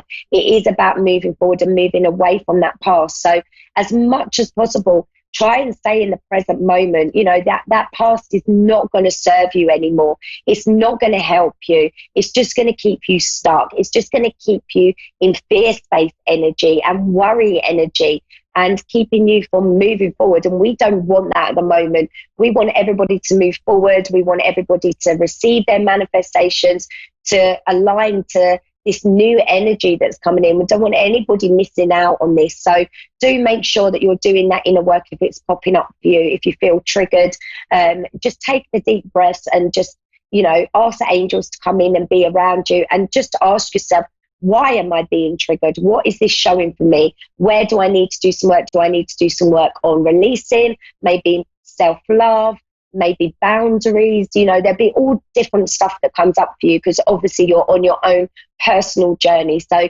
just ask yourself them questions. So if you need any help and support, I have got a spiritual soul group on Facebook. It is a paid subscription group. It's £25 monthly with no obligation to stay like month on. It's just you know, you pay for that month, and if you wish to stay another month, then you subscribe again. If you don't, then, you know, that's no problem. but this spiritual soul group can really, really help support you. So often on a spiritual path, we can feel quite lonely. We can feel very high vibe and positive when everything's going our way. But sometimes when we come under this kind of energy, such as the Mercury retrograde, where we may have triggers show up and things show up to make us do the inner work, this is where we can become quite unsettled, and the spiritual path can feel quite lonely and quite hard. So the angels guided me to set up this soul group because I work as a spiritual mentor. So to really help support you through these times, number one, by making you aware exactly what's going on energy wise and what you may be feeling. It's very reassuring to know that others are feeling exactly the same. To help keep you on that higher vibration, to help your mindset stay in the, aligned and in the higher space that needs to be to manifest all of your dreams. There's so much going on this group every single day. It has helped so many people step up, because I think sometimes we just need that support. We just need to feel loved and supported. We need to have that private space where we can just reach out and ask people, I'm feeling like this, what should I do? And we have weekly lives, we have weekly pendulum posts answering your yes/no questions, we have weekly oracle card pulls, we have monthly themes that we follow. So manifesting, abundance, chakras, all of that kind of thing. We follow a monthly theme, and it's just that love and support. So if you feel like that could resonate to you and you could be helped by this group, then this is on Facebook. You'll find it, the Spiritual Soul Group on Facebook, and just come and join us. We are a little soul family. It's such a loving space, and we'd welcome you on our group. So if you feel like that's for you, then come and join us. So I'm just going to have a bit of water because I'm still getting over this cold and I keep getting a dry throat. Okay, so we are going to go to a caller now. I think we have Louise from Bradford on the line. Are you there, Louise? Yeah, I'm here. Hi, how are you? Hi. Hi, how are you? I'm okay, you? Good. How can I help you today, Louise? Just anything that comes through generally. Just some guidance that comes through, Louise. Yeah. Okay, I'm going to pull you some cards, and we will see what the angels want to bring up for you. So let's pull you some cards, Louise. Thank you.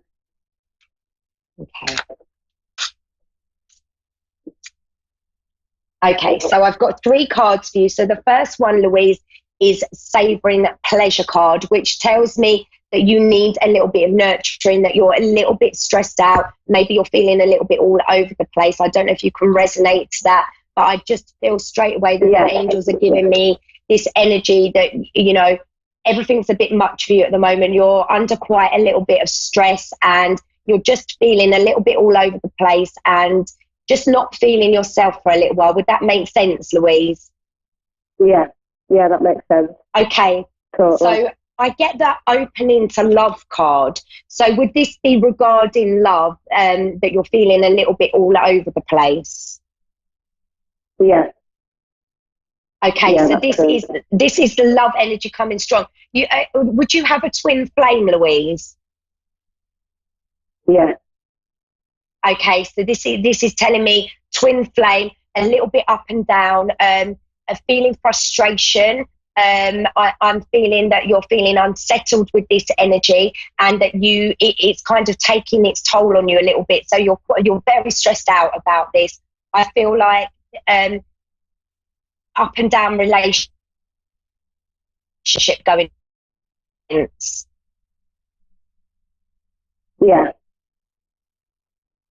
Yeah, because you will get that in a twin flame relationship, so you will know all about that anyway, being a twin flame.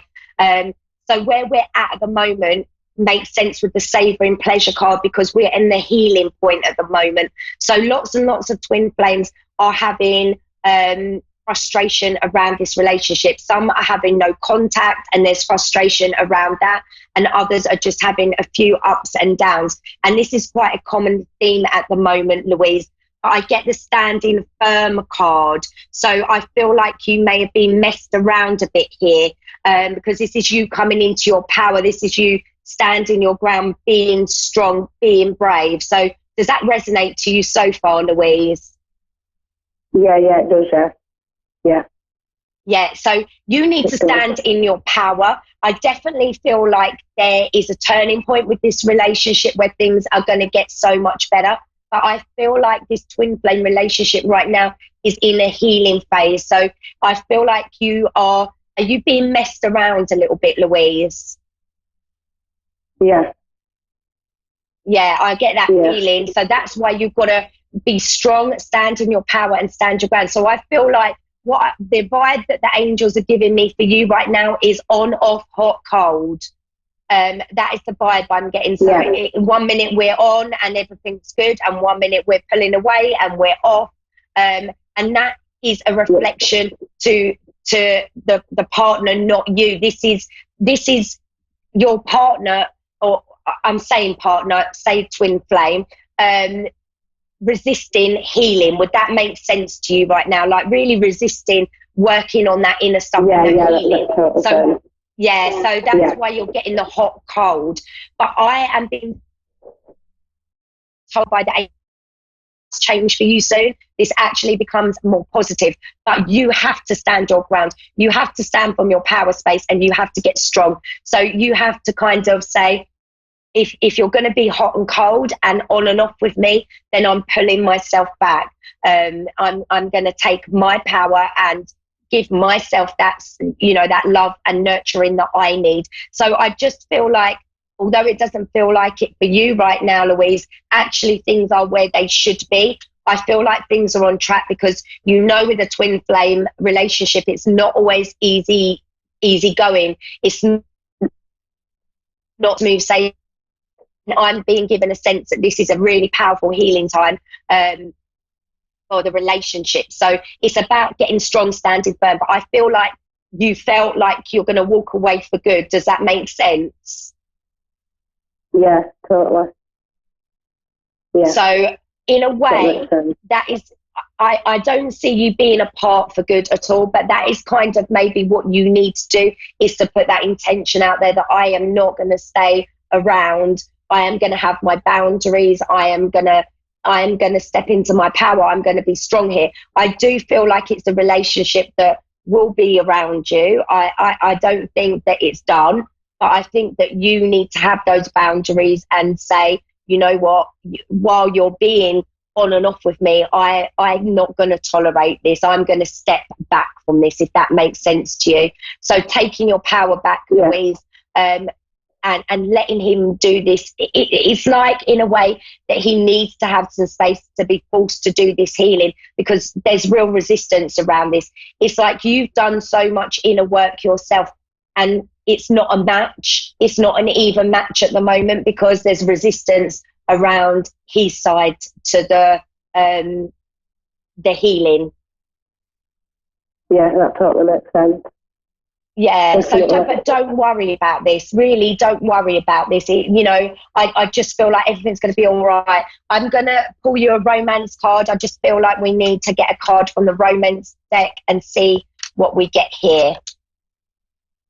Okay. Yeah, thank you. So you get the wedding and the soulmate card. So the soulmate card is, yes, it's your soulmate, but we know it's your twin flame. So it's a bit of a deeper relationship than the soulmate. But we get the wedding card involving marriage. So this is commitment later down the line. But for you now, at the moment, Louise, it's important that he does this healing inner work. This part in his life needs to be done. There's no walking away from this. And I feel like that's why you've got the hot and cold going on. That's why 1 minute is on, 1 minute it's off. So just stand in your power a little bit more, get some boundaries up. But I do feel like everything is going to sort itself out. Thank you. I hope that's helped a little bit. That has helped. Thank you very much. That all made sense. Yeah, well, take care of yourself, and you know, You it take will care. be I okay. appreciate it. Thank Okay, you take care, Louise. You too. Bye. Bye. Okay, so in this part of the show, what I would really like to do now is I really want to share with you all a really powerful manifesting practice, because we're talking about shifting forward. We're talking about taking our power back, stepping into our power space, you know, coming from that space of love, coming from our heart space, stepping away from that head space, which is just the fear energy, the worry energy. Remember, fear is only ever an illusion. So we're taking our power back. So I want to share with you a really powerful practice that really has worked for me. And also we use this quite regularly in my spiritual soul group. And the members have really found that it's worked for them too. So it's called the 5 times 55 method. So I just want to share this with you and talk a little bit about it. So this is all about the number 5. And the reason being the number 5 is that number 5 in numerology is the number of completion, of complete transformation, and of instant manifestation. So it's a real power number. So the 5 times 55 is finding an affirmation for yourself. So this is a power affirmation, finding an affirmation that resonates to you on a really, really deep level. Try and find an affirmation that that links in with your manifestation, so that you know, it complements what you're manifesting. Then what you do, you get a piece of paper and a pen, and every day for 5 days, you write out this same affirmation 55 times. Now, it is a bit hard going on the hand, I must say, because it needs to be handwritten. There is power to pen to paper. So it can't be copy and paste on the computer, I'm afraid, because there won't be enough power behind it. So you have to write this affirmation out 55 times, and you repeat that for 5 days. So if you're not, you know, you don't fancy writing too long, then try and make your affirmation a shorter version, because like I say, it's a little bit heavy going on the arm and the hand. But you write this out 55 times. This is so powerful. It really, really is. And then after you finish that, if you want to go and revisit it in any way, then you just pick another powerful affirmation and you do the same. So you will write this out 55 times for 5 days. It's always got to be the same affirmation. So you're repeating that same affirmation for 5 days running, and you're writing the same affirmation 55 times. So this is where the power in it is. You don't forget a day.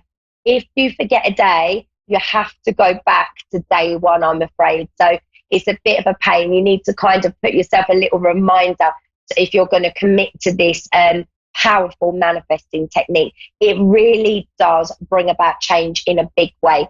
So I have chosen the 3 kind of most common areas that people come to me for, you know, like when I'm doing my spiritual work.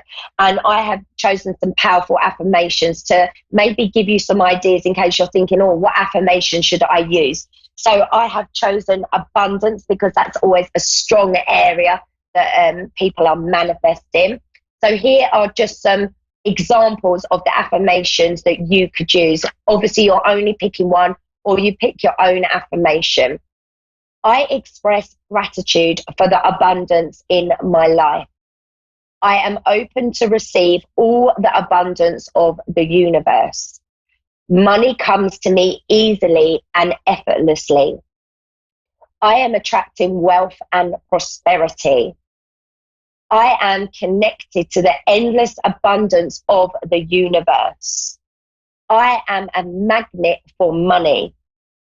I give thanks for my financial gain. I am aligned to the vibration of abundance. So they're just some real power affirmations. And again, you would only be choosing one of them to use, or choose your own one. Like I say, it's really, really important that it complements what you're manifesting. So these would be example ones, powerful affirmations. You would choose one of these if you were manifesting abundance. So if you were trying to increase your finances. So the next area I've chosen is, of course, love, because this is always a big area that people are manifesting. So here are some example love affirmations that are really powerful. I am attracting love into my life. I spread love and it returns to me in abundance. I naturally attract loving relationships into my life. I am loved beyond comprehension. I am attracting a loving soulmate.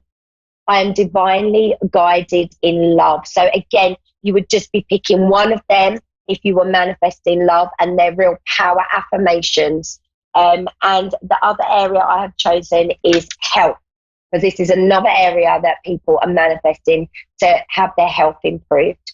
So my body is amazing. All of my cells heal and I am filled with a vitality. I am in perfect health. I am healed. I am healthy. I am whole. I am a magnet for good health. I am blessed with a vibrant health. I am healthy in mind and I am healthy in body. My body is healthy and strong. So again, they're just some powerful affirmations. I've also done some affirmations on self-love, because I feel like at the moment, the more that we can be loving ourselves unconditionally, the more that we will be aligning to our true power. And when we align to our true power, manifesting is instant. So the more that you can love yourself. So a really good affirmation for self-love is, I am enough and I am worthy and I honor and respect me. So that's just a good affirmation that you can just repeat. So I'm just going to go to the cards, our messages for the end of the show. So anyone who chose number 1, your card is abundance. So get ready to see that money coming in. Get ready to see an increase in your finances. You have beautiful abundance energy all around you right now. But anybody who chose number 2, get ready to celebrate. You get the celebration card. So this is good news coming your way. Good news and things shifting around you. There's going to be a big celebration coming up. And for anyone who chose number 3, this is the possibility card. So this is you flying, soaring. Anything is possible, knowing that you are unlimited and that you are manifesting on a high level. So I hope those cards resonated to you. I hope that everybody has the most magical week. I'm setting that intention for each and every one of you. And I am sending so much love and light your way. Lots of love, everyone.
to A1R Psychic Radio, Earth's #1 psychic radio network, and watching Moonstruck TV, enlightening television.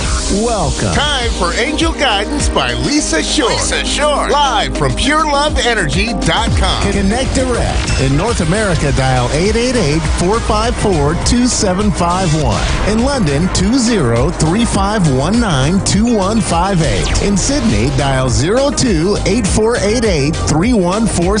Or online, contact us through our Facebook page, facebook.com/psychic radio. Or one of our websites, AskOneRadio.com or Moonstruck.tv. This is Angel Guidance on A1R, the Ask One Radio Network. Awesome. Hi. Hi, everybody. Hello, everyone in the United States. Hello, everyone around the world. I hope you all are having a fantastic day. And I just want to say hi, my name is Lisa, and I am a healer. I'm a medium, an intuitive, and a teacher of all things spirit. And you know what? Everything is spirit. So that's why I love to teach about it, because it really helps you unlock that door to understanding your greater awareness.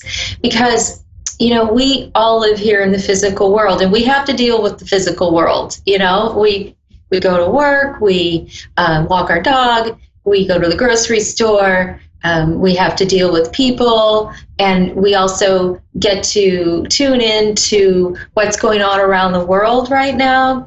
And something I want to talk about, which is really, I've noticed, because I am very intuitive and empathic, meaning I feel energy. So I feel like I can walk into a room and I can feel if there's been an argument in the room, even if no one's arguing in the room anymore.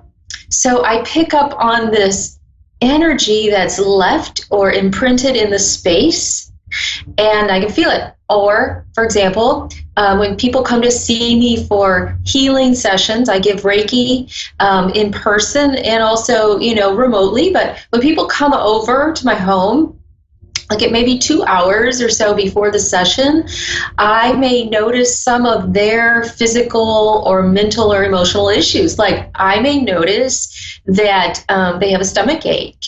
And my stomach will actually hurt, and this may be before I even see them or know that they have a stomach ache, and then they'll come to the door, I'm like, hi, how are you? And they say, well, my stomach hurts. I'm like, okay, now I know why my stomach was hurting. Or I may pick up on their thoughts. If they have anxiety or stress, I might feel like an anxiousness in my body, or my thoughts might start to race. And so I've noticed this, and so over time I've learned to deal with it. And there are ways to deal with it. And it's called spiritual hygiene.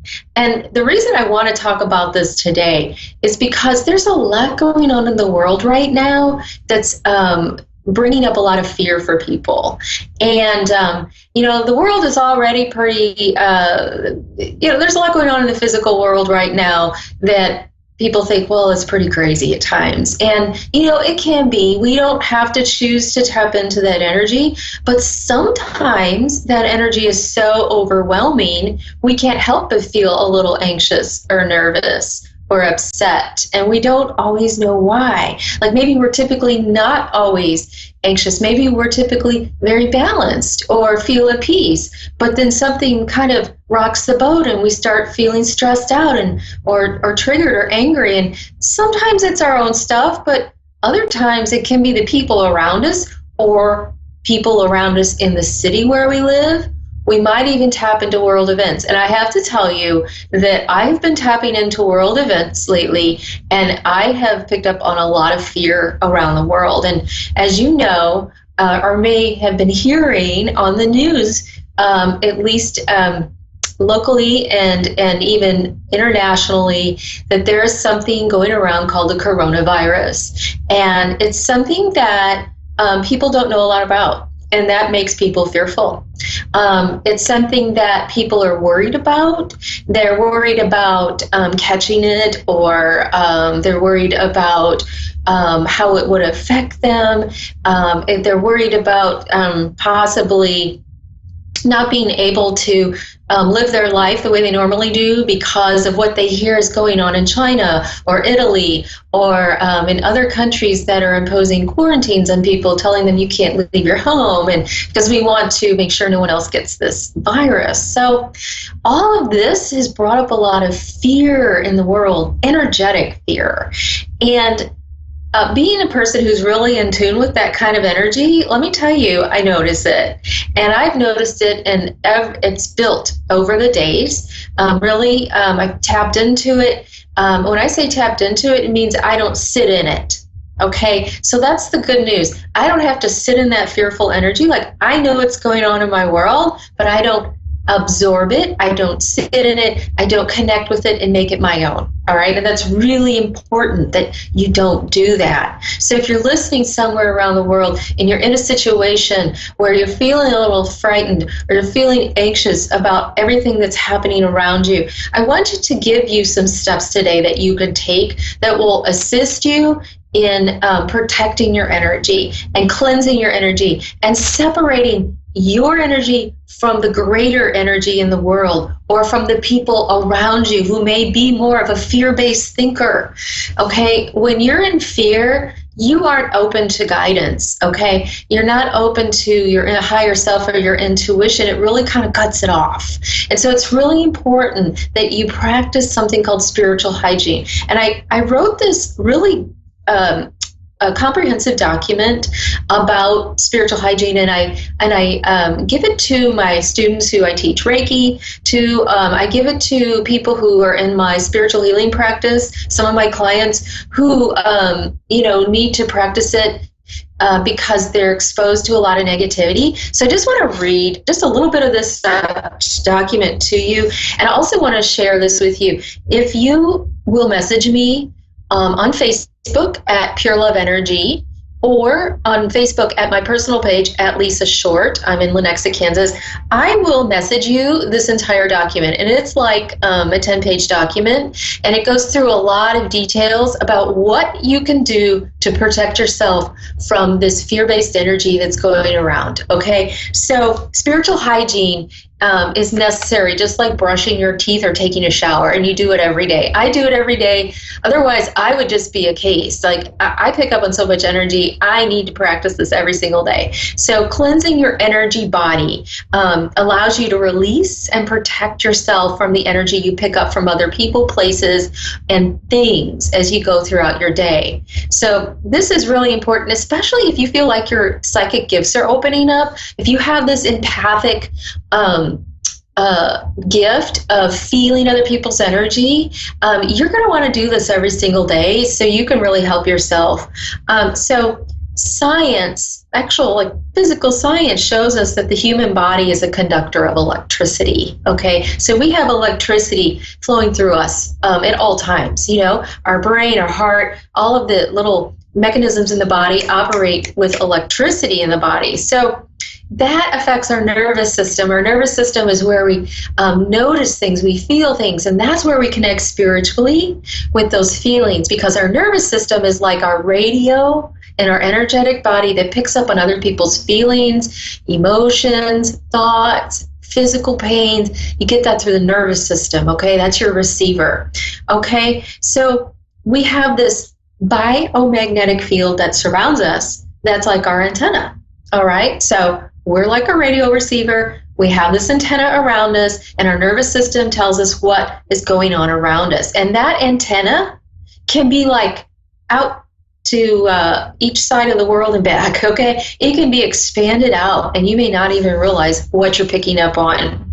All right, so we're vibrational, meaning we're at a frequency, okay? We operate at a frequency. And so we need to understand that we need to isolate ourselves sometimes from people. We need to have some quiet time.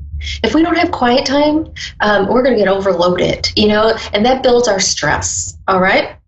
So if we watch a lot of negative programming on TV, sometimes it's the news, we're going to become negative in our outlook, like how we see the world. So what you want to do is focus on positive influences. You want to focus on something that's light, that's funny, that's joyful. You want to watch something that's inspirational, or listen to radio or YouTube content that's inspirational. That means brings you up, not pushes you down, all right? So we have this aura around us, all right? And then we have our chakras. And there's more than 7 chakras. We just talk about the 7 for, just to be really clear. We're not going to go into a lot of detail, but our chakras and our aura work together as a system. And that's how we balance our energy, okay? So that's just a real brief synopsis of how that works. Now, let me tell you some ways. I want you, if you are a person who needs to really protect themselves, I would suggest selecting one of these options every single day to cleanse, ground, and shield yourself energetically. Okay? So the first thing you want to do, there's 5 ways to remove energetic debris. That's like all this dust and dirt and stuff that we pick up throughout our day from other people, and sometimes it's from our own thoughts building up in our energy and just kind of weighing us down and getting clogged up in our chakras, and we want to get that out, okay? So there's something you can do. You can detox in the bath or shower, and I go into that. I mentioned it a few times before on my program. You can do a violet flame mantra. That's a beautiful thing to do. It invokes a beautiful purple violet flame that's cleansing spiritually. I have that detailed in this document, which I will send to you. Just reach out to me and ask. You can also use sage. Sage is something that's been used by people throughout the ages to clear the energy in a space, like a building. You would just light the sage and walk around and blow it into all the corners of the home or the room. You can also sage your crystals to cleanse them, and you can sage like your aura. Just, be sure not to get it too close to your face. You don't want to breathe it in too much, but it's just going to be moved throughout the house. It's going to bless and cleanse the space. Your intentions are another thing that really assists you with deciding how your day is going to go, and that's a way of cleansing. The one other thing that I find is phenomenal for really shifting and cleansing your frequency or your body is sound, okay? So sound is vibration, all right? Sound is used for cleansing and attuning all parts of the energetic body. And so the universe, now this is science, this is not just Lisa, the universe is composed of vibrating patterns, okay? And that unifies the universe and orchestrates it. Okay, just like an orchestra, you know how you hear a harmonious orchestra sound and how it sounds like it all fits together and is beautiful? That's what happens with sound and vibrations in the universe. So when we see something that's a solid object, like me, for example, or my glasses or my shirt or whatever it is, what we're really seeing is a vibrating tone. Yeah. That's pretty wild, isn't it? A vibrating tone. Okay, that sounds crazy. It's the truth. This is science, once again, not me. If the vibration stops, like if it stops vibrating, guess what happens to the object? We don't see it anymore.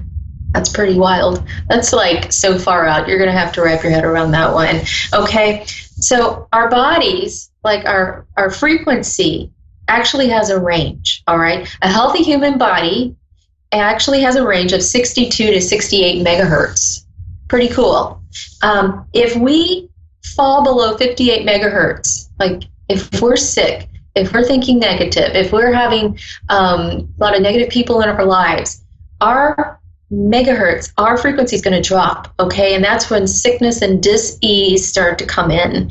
And so this is why it's important to practice spiritual hygiene. All right, you've got to keep that frequency up. So you can do that through energy healing, like I do. You can do it through essential oils that carry a vibration of plants.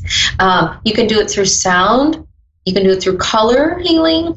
All of these contribute to improving our frequency and, in turn, our health and wellness. So you're going to want to check this out because I actually have a link to a free chakra attunement that you can listen to, which will help all of this. It'll help attune your vibration and all of it. Okay, that's cleansing. The next thing is grounding. You've got to ground every day. Grounding is like, you know how you have an outlet in your house and it has 1, 2, 3 poles where you plug in something? So the bottom hole is called the grounding hole, all right? That grounds your house's electricity into the earth itself, okay? Because if we didn't do that, we'd walk around and electrocute ourselves in the house, okay? So your energy in your body, you're electrical, okay? You have all this going through you, so you need to ground yourself too, all right? And when you ground yourself, it's easy. Go out for a walk, okay? Or walk barefoot on the earth, okay? That's a really good way to ground yourself. There's a couple visualizations I have in this document you can read. You can eat grounding foods like root vegetables, excellent for grounding. That'll ground your energy naturally. Meditation is a grounding technique as well, okay? So you want to try that to keep your energy plugged into the ground, all right? Because it's like a tree that's shallow rooted. If you're up here and you're thinking all these thoughts and you're going through your day and you're vibing high and all this, and you're not grounded deeply, like a shallow rooted tree, guess what's going to happen? It's going to fall over. It's going to get off balance, and it's just going to be off balance big time, okay? And when you're off balance, what happens? You get sick. You get discomfort. You have conditions that are not favorable to being healthy. And so you certainly want to ground yourself. And then the last thing is to shield yourself. All right. Shielding is like literally putting a bubble around you of protection. All right. Another way you can shield yourself, I just told this to someone the other day in a session. She's really trying to push out some negativity in her life. I said, visualize lots of mirrors all around you, but instead of facing you in a circle, face them out. Okay, so these mirrors are going to push out other people's negativity. Now, you're not intending that negativity that you're pushing out through the mirrors is sent out with any kind of anger or anything like, I told you, I'm getting you back. No, you're going to send that out with love, and it's going to go right back to the person who sent it. Whatever negative energy they sent, it's going to push out and go right back to them. It's not going to be anything that's negative, all right? You're just protecting yourself. All right, I have a couple other tips. There's a protection prayer that you can say. It's very, it's very general, but it's very effective, okay? And you can substitute the word God with universe or a higher being that's familiar to you. You do not have to use the word God, but you can say this. This is so good, all right? This is by James Dillett Freeman, all right? It's not mine, but it says, the light of God surrounds us, the love of God enfolds us, the power of God protects us, the presence of God watches over us. Wherever we are, God is. All right. That's really good to say. If you're in a situation where you're feeling really anxious, go ahead and say that prayer. All right. You can use crystals. Black tourmaline is an excellent crystal to use for filtering out negativity. All right. And then you, of course, ask for guidance. All right. That's going to be helpful as well. I want to send you this document. Okay, this is a really nice document. I have it on my tablet here, but I can share it with you easily. Just send me a message through Facebook at Pure Love Energy by Lisa Short on my business side, or at Lisa Short in Lenexa, Kansas on my personal page. And I'll send this over to you as soon as I get your message, and it'll be really helpful for you. I just send all the love and light to all of those who are scared right now, and just breathe deep and know that you are loved. All right. Thank you so much. Let me see. I have a caller, and this is Lauren in Lincolnshire, England. Lauren, how are you? I'm good, thank you. How are you? I'm fine. Thank you so much. So, Lauren, how are you today? A bit tired. Tired? Well, what's going on? Why are you tired? What's happening? What do you need to know? I'm just kind of wondering what to expect within the next couple of years. I'm a bit on edge about things and worried and overthinking about things too much. Yeah. And it seems like it's with many things, right? Like the entire direction of your life. Is this like a big picture question here? Because that's what it feels like. Yeah, I know. Well, first of all, Lauren, I want to suggest that if you could reach out to me, I want to send you what I was just talking about on the air, because that's going to be helpful. Lauren, do you feel like you're intuitive, or you like pick up on people's energy? Because that's what it feels like to me. Yeah, I can literally feel spirits. I've felt family members around me. I could just literally feel and know that they were there with me. Yeah, right.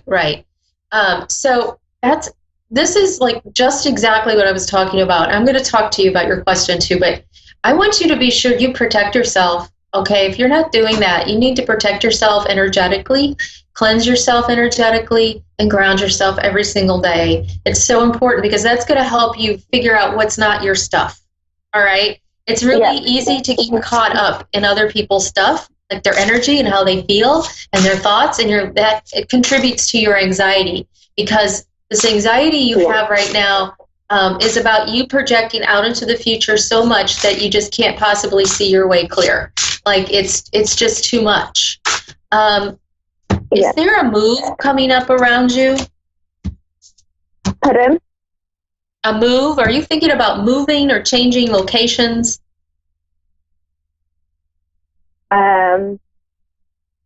Possibly. Possibly? Okay.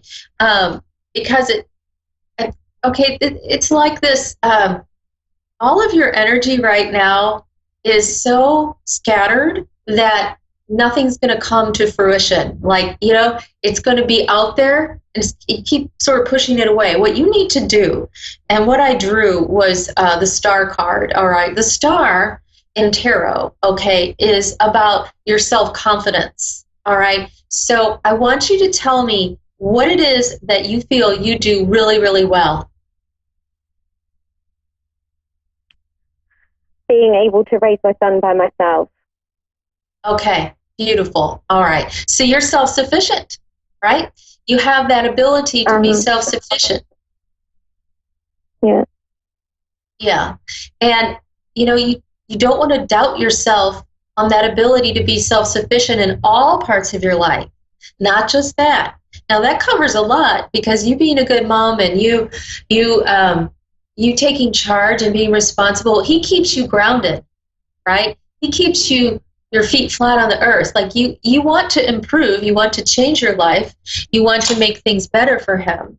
And that requires feeling good about yourself. All right. So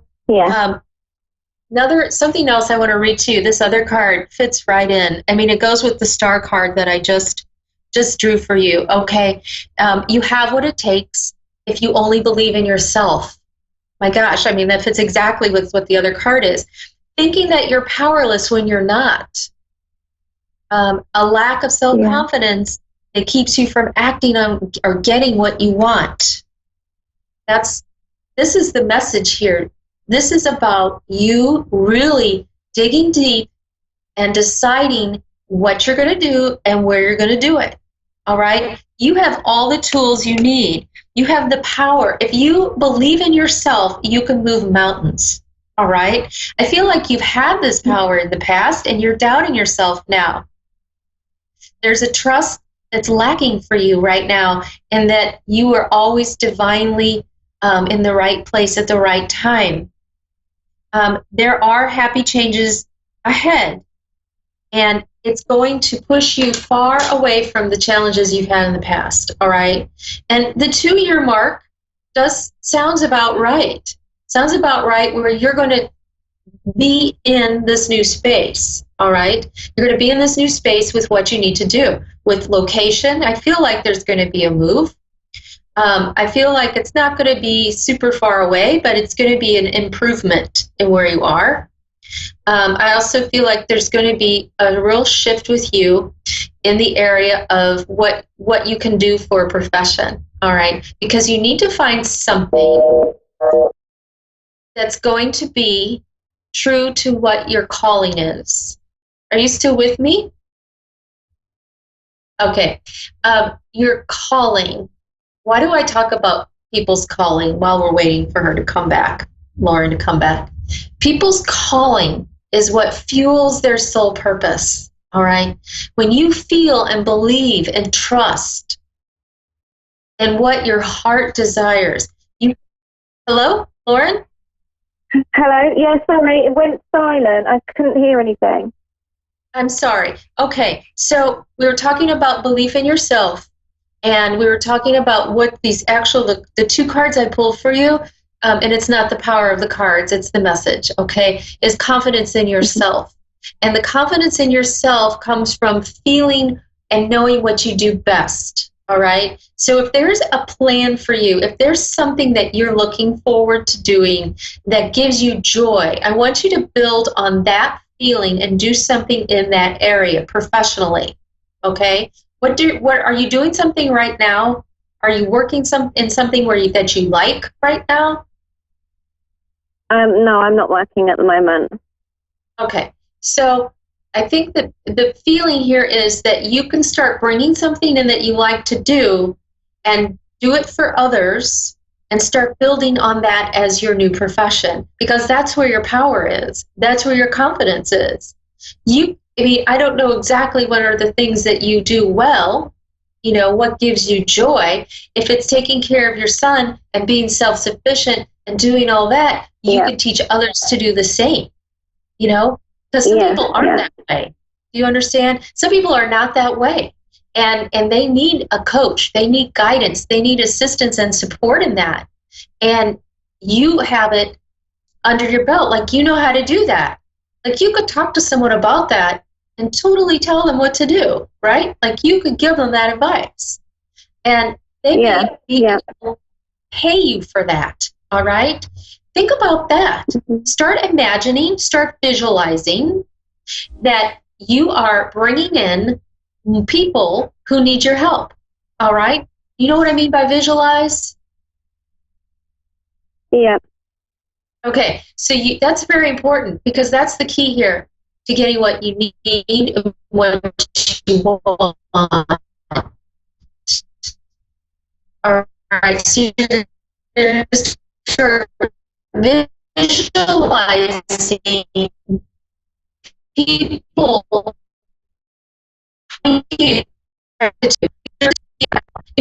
you is what I'm saying. You're putting your message. I want to help people who need to be more self-sufficient, need help with raising their children, need help with these areas that you do so well. You're going to start pulling them into your reality, all right? So visualize your soulmate people coming in. And you may have to start helping them, and it would be just for free at the time. But once you start feeling more confident and get that success feeling, that vibe of, I do this really well, I value myself for doing this, I can charge people for this, you will start on your path, all right? And that will take you to places you never thought or imagined about. Have you thought about starting your own business? No. Okay, well, I'm telling you that's where you need to head, all right? You just start trying to pull those people, pull those people in. You have so much power. And when you feel good about yourself, you're going to start projecting that energy out there. It's going to pull people back in. All right?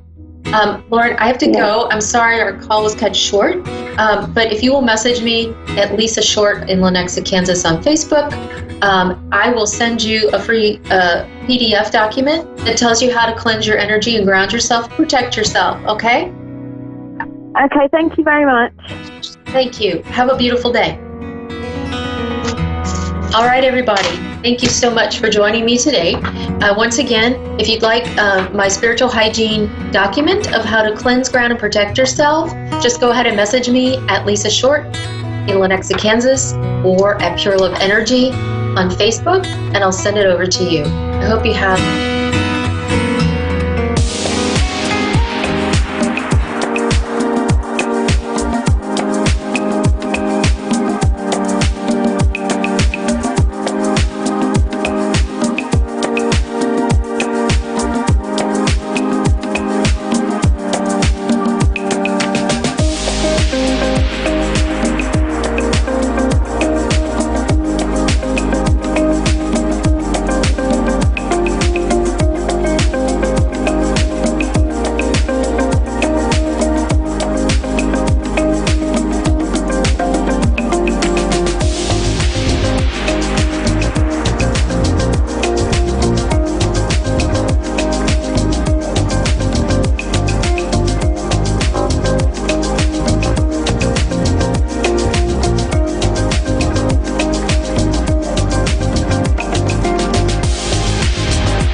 to A1R Psychic Radio, Earth's #1 psychic radio network, and watching Moonstruck TV, enlightening television. Welcome. Time for intuitive listening with Trish Rock. Live from TrishRock.com. Connect direct. In North America, dial 888-454-2751. In London, 20-3519-2158. In Sydney, dial 02-8488-3147. Or online, contact us through our Facebook page, facebook.com/psychic radio. Or one of our websites, askoneradio.com or moonstruck.tv. This is Intuitive Listening on A1R, the Ask One Radio Network. Good morning. Welcome, everybody, from Australia. Again, this morning, I'm Trish Rock, and this is the Intuitive Listening Show. And wherever you're listening from, welcome, welcome, welcome. I'm so honored to be broadcasting across the globe on these amazing channels. All right. How's your week been so far? Do you know, I think for many of us, especially empaths, people who are sensitive, you don't necessarily have to be, overly intuitive, but you can be sensitive to the environment. I think for many of us, it's actually quite tiring at the moment, just kind of fighting off all the negativity. And that's what I want to talk about today, because when we are in the fight energy, that's exhausting us as well. And, to bring that back to on a daily basis, on a moment-by-moment basis, if we can choose to put our energy into feeling happiness within us, rather than trying to fight the people around us to bring us happiness, that is a far better scenario, and it's actually better for everyone, because we cannot find our happiness in anything or anyone outside of us. Happiness comes from within us, and it's our choice. No matter what's happening on the external, it's our choice to choose happiness, to, draw that line in the sand and say, yep, you know what? I'm not going to allow the events of the world, the events of my community, the people around me to affect me in any way that doesn't make me feel good. And it's up to you to do that. And I've pulled a few cards today which also reflect that message, and it's the same message in my YouTube videos for this week. And thank you to everyone who has gone over and subscribed to my YouTube channel. I do 2 videos every Sunday. They're released, so I'd love you to go over there. Just look up Trish Rock on YouTube. And also thank you to all the beautiful people who've come over to Facebook onto Trish Rock Abundance page. And if you haven't joined there yet, please come along and join. And you can also book a reading with me from that page if you'd like a more in-depth reading about where you are at the moment and how you can move forward into, the year that you want, into the relationship you want, into the job that you want, into the freedom that you want this year. So pop over there onto my page, Trish Rock Abundance or Trish Rock Transformation over on Facebook, and join me there. Now, when it comes to day-to-day living, this is really where our work is. It's on a moment-by-moment basis. How am I feeling? And it's up to you to set yourself up for the day as well. So here's a couple of things that I do to set my day up for a good day, right? A better feeling day, so that I'm in control, right, of my own power. Firstly, I will have some quiet time when I wake up. I won't go straight into drama on social media or news or anything like that. If I see my mind stepping immediately into the problems of yesterday, I stop that as well and either put on some beautiful music or meditate or change my mindset to something that I want. So this morning I spent 10 minutes lying in bed visioning what I want in the next little while. The other thing I do is I use crystals. I've always got crystals in my bra, and depending on what mood I'm in, but also what energy I feel is important for that day. So today for me is all about feeling peace and love and everything. So I've got rose quartz and I've also got ruby. And then for this reading this morning, for my beautiful merlinite, for those of you on Moonstruck that you can see this is my beautiful merlinite crystal. Isn't it gorgeous? I call it my magic crystal because Merlin's my magic, and that really, I don't know, just really brings me back to the magic of me. And look, however you choose to do it, you've got to come back to yourself. Now, the first card that I have pulled is from the Keepers of the Light deck, and it is Nunos. I'll show you that one. Nunos. And this is life force. Express your driving passion. Sensual and sexual powers are increased.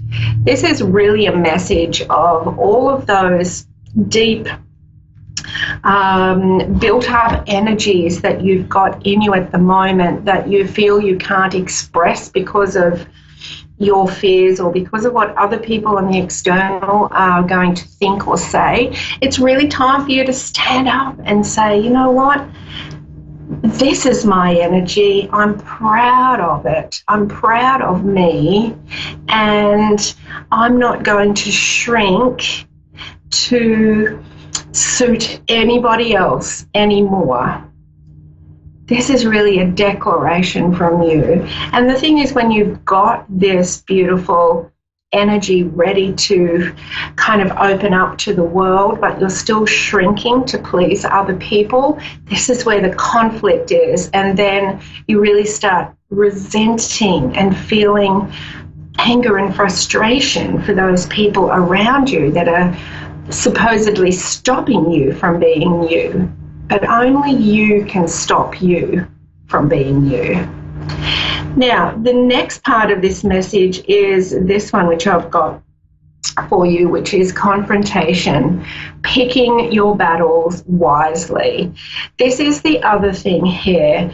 If you do decide this morning or today, it's like, right, that's it. I'm just going to say what I've been wanting to say for the last, day, year, 5 years, whatever. I'm just going to blurt it all out.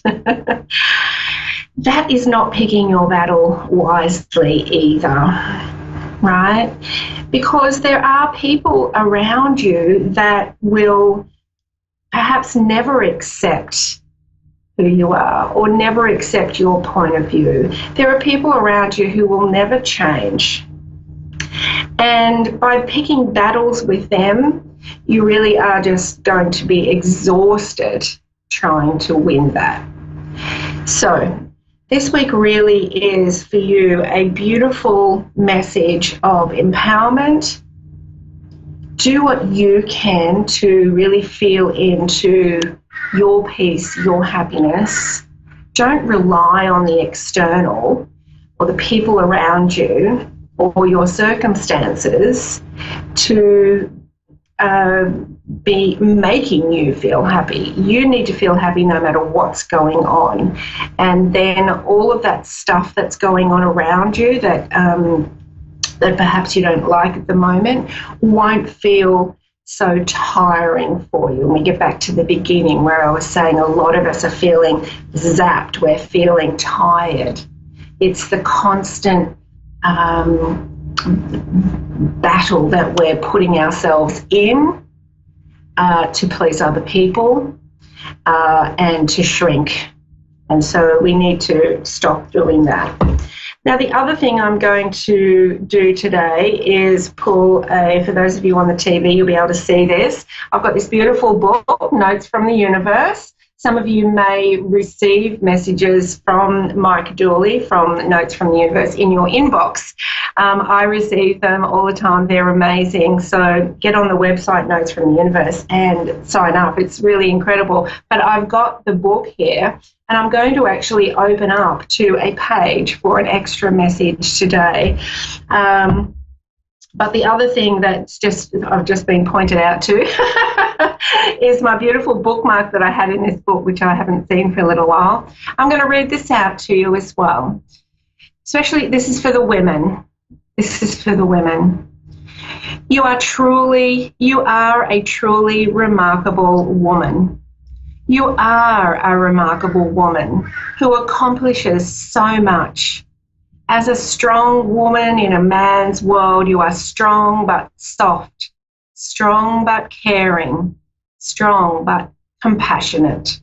You are a remarkable woman who accomplishes so much as a giving woman in a selfish world. You give to your friends, to your family, to everyone. You are a remarkable woman, and you are loved by so many people whose lives you have touched, including mine. That's just a beautiful little sentiment today to perhaps fill your soul with some love and beauty. All right, I'm going to just flip this book open somewhere. Let's see, that's the page there. All right. Interesting. This is the one here that I have been drawn to say, and it's a very short, simple message. If they are in your life, love them. Now, it seems to be opposite to what we were just talking about before, right? About standing up to those people around you or to really start saying what's on your mind and stop shrinking. But this really is the key. If they're in your life, love them. This in itself is your compassionate soul source coming out and understanding that everybody is source energy on the inside. It's just that some personalities, and we all have personalities that have built up over the years and over the generations with the opposite to love, and we will collide with some personalities. So whoever it is that's in your life that may be causing friction right now, just love them anyway. Love them from afar. Just love them in your own heart, your own mind, and that in itself will take away a lot of the friction and the tension. So that's our beautiful messages for today. Now let's take our reader for the day. We have Wanda in Richmond, Virginia. Hello, Wanda. How are you? Okay. I wanted to know about my son. He was murdered last June by one of his roommates, and they've never arrested anybody. They're getting away with it. My son was 28 years old. Oh, I'm so sorry to hear that, Wanda. I'm so sorry to hear that. So there was obviously police investigations, etc.? No, the police didn't investigate anything. My son evicted the boy, told him he had to vote the next day, and he dosed my son with cocaine fentanyl. No one there knew it, but he started ODing at 1, and that guy told all the kids there not to call 911, that the police would come and they'd all get in trouble. And they didn't call till 3 a.m. 2 hours later. They let him lay in the floor and die. Oh, gosh. It was the boy that had got kicked out that night, and the police wrote it off as an OD, and they've never investigated anything at all. Yeah. It's very distressing. I can't even imagine what pain that would be for you, Wanda. I haven't been in that situation, and I can only imagine. So my heart goes out to you, not only just for losing your son, but the situation and the circumstances. The first thing I really want to say is that by being focused on the injustice. I want justice. Yes. I want these people. I want them all arrested and put in jail. Will I ever get justice for my son? Yeah, I think the first thing here though is that because of the focus here on the injustice of it all, there's the focus really needs to be here on how much you loved your son and focus on the good times you had with him. There seems to be too much focus on the injustice of it, which is denying you that those beautiful memories of him. I'm getting a real sense of peace here, actually, Wanda, from your son. I'm just getting a sense of peace here. And I'm just getting the message here, and I don't know whether that's from him or whether that's from my guides. I'm getting the message here that everything is lining up, that the evidence is being lined up, is what I'm being told. Now, that is perhaps not going to be in a set timeline, right? But I'm getting told that it's being lined up and that justice will be done, but there needs to be some letting go from you because, your son wants you to be happy as well and start living. And I just feel that this burden of ABC focus on getting this resolved, that burden is really weighing you down and keeping that sadness in you. So the first thing really is to know that everything is behind the scenes is really getting lined up so that do you think it will be soon? Pardon? Do you think that it will be soon this year that these people are arrested? I'm not kind of getting in the immediate future, definitely like not the next couple of months, but I feel that in time it will all line up. I feel it will, Wanda.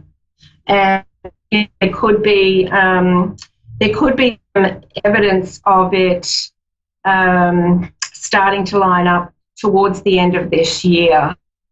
And I know that everyone already knows but the police. They did absolutely nothing whatsoever. Everyone knows this boy dosed my son and that they let him lay there and die. They let him lay in the floor for 2 hours when the ambulance only took 3.5 minutes to get there. He started ODing at 1. He was throwing up. He had ingested it. And he was throwing up. Walked out of the bathroom. He couldn't breathe. He passed out. He was unconscious and unresponsive.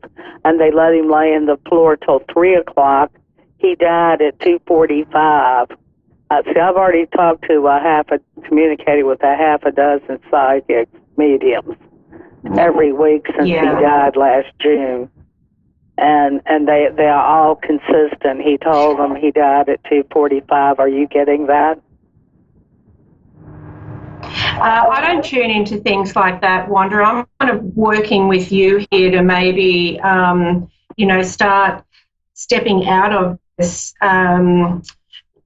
total focus here on the injustice of it all, because it's not good for your health to be focused. And I understand you want justice, but behind the scenes, it's all lining up. And I feel you really need to understand that, and going over the details constantly in your mind is is not giving you space in your mind to really celebrate your beautiful son. And the message I'm getting here is that he wants to be celebrated by you. And, you know, just he has the nicest headstone, the biggest, the nicest. It took 3 days to customize his headstone. It was $8,000 for that. Every holiday, no matter what it is, I go out and decorate. And his birthday was day before Christmas. He would have been 29. Yeah.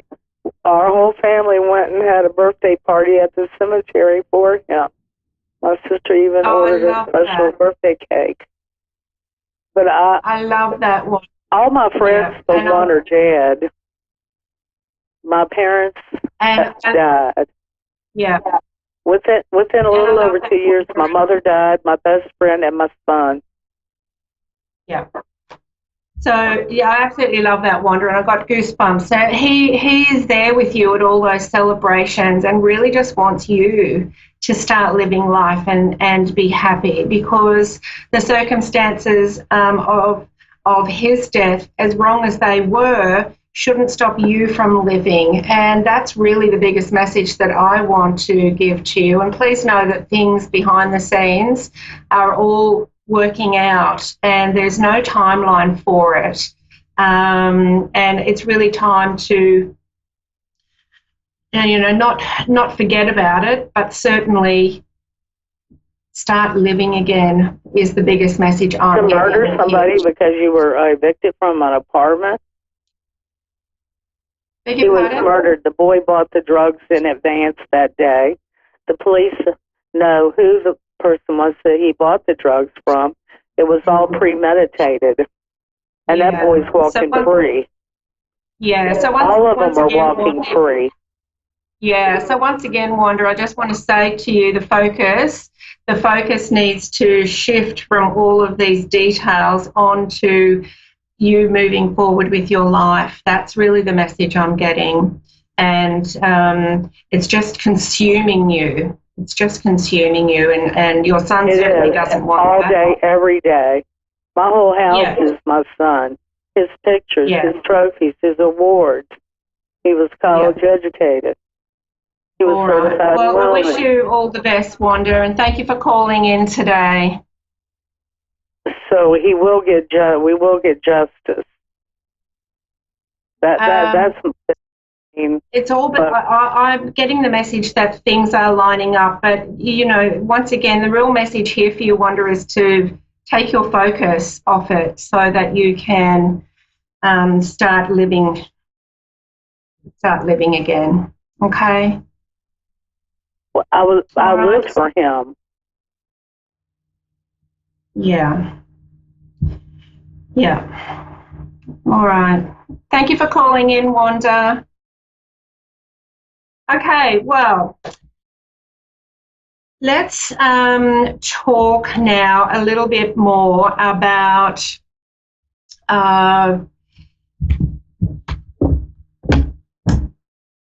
sorry, just let me gather my thoughts there for a second. That was just a bit heavy for me.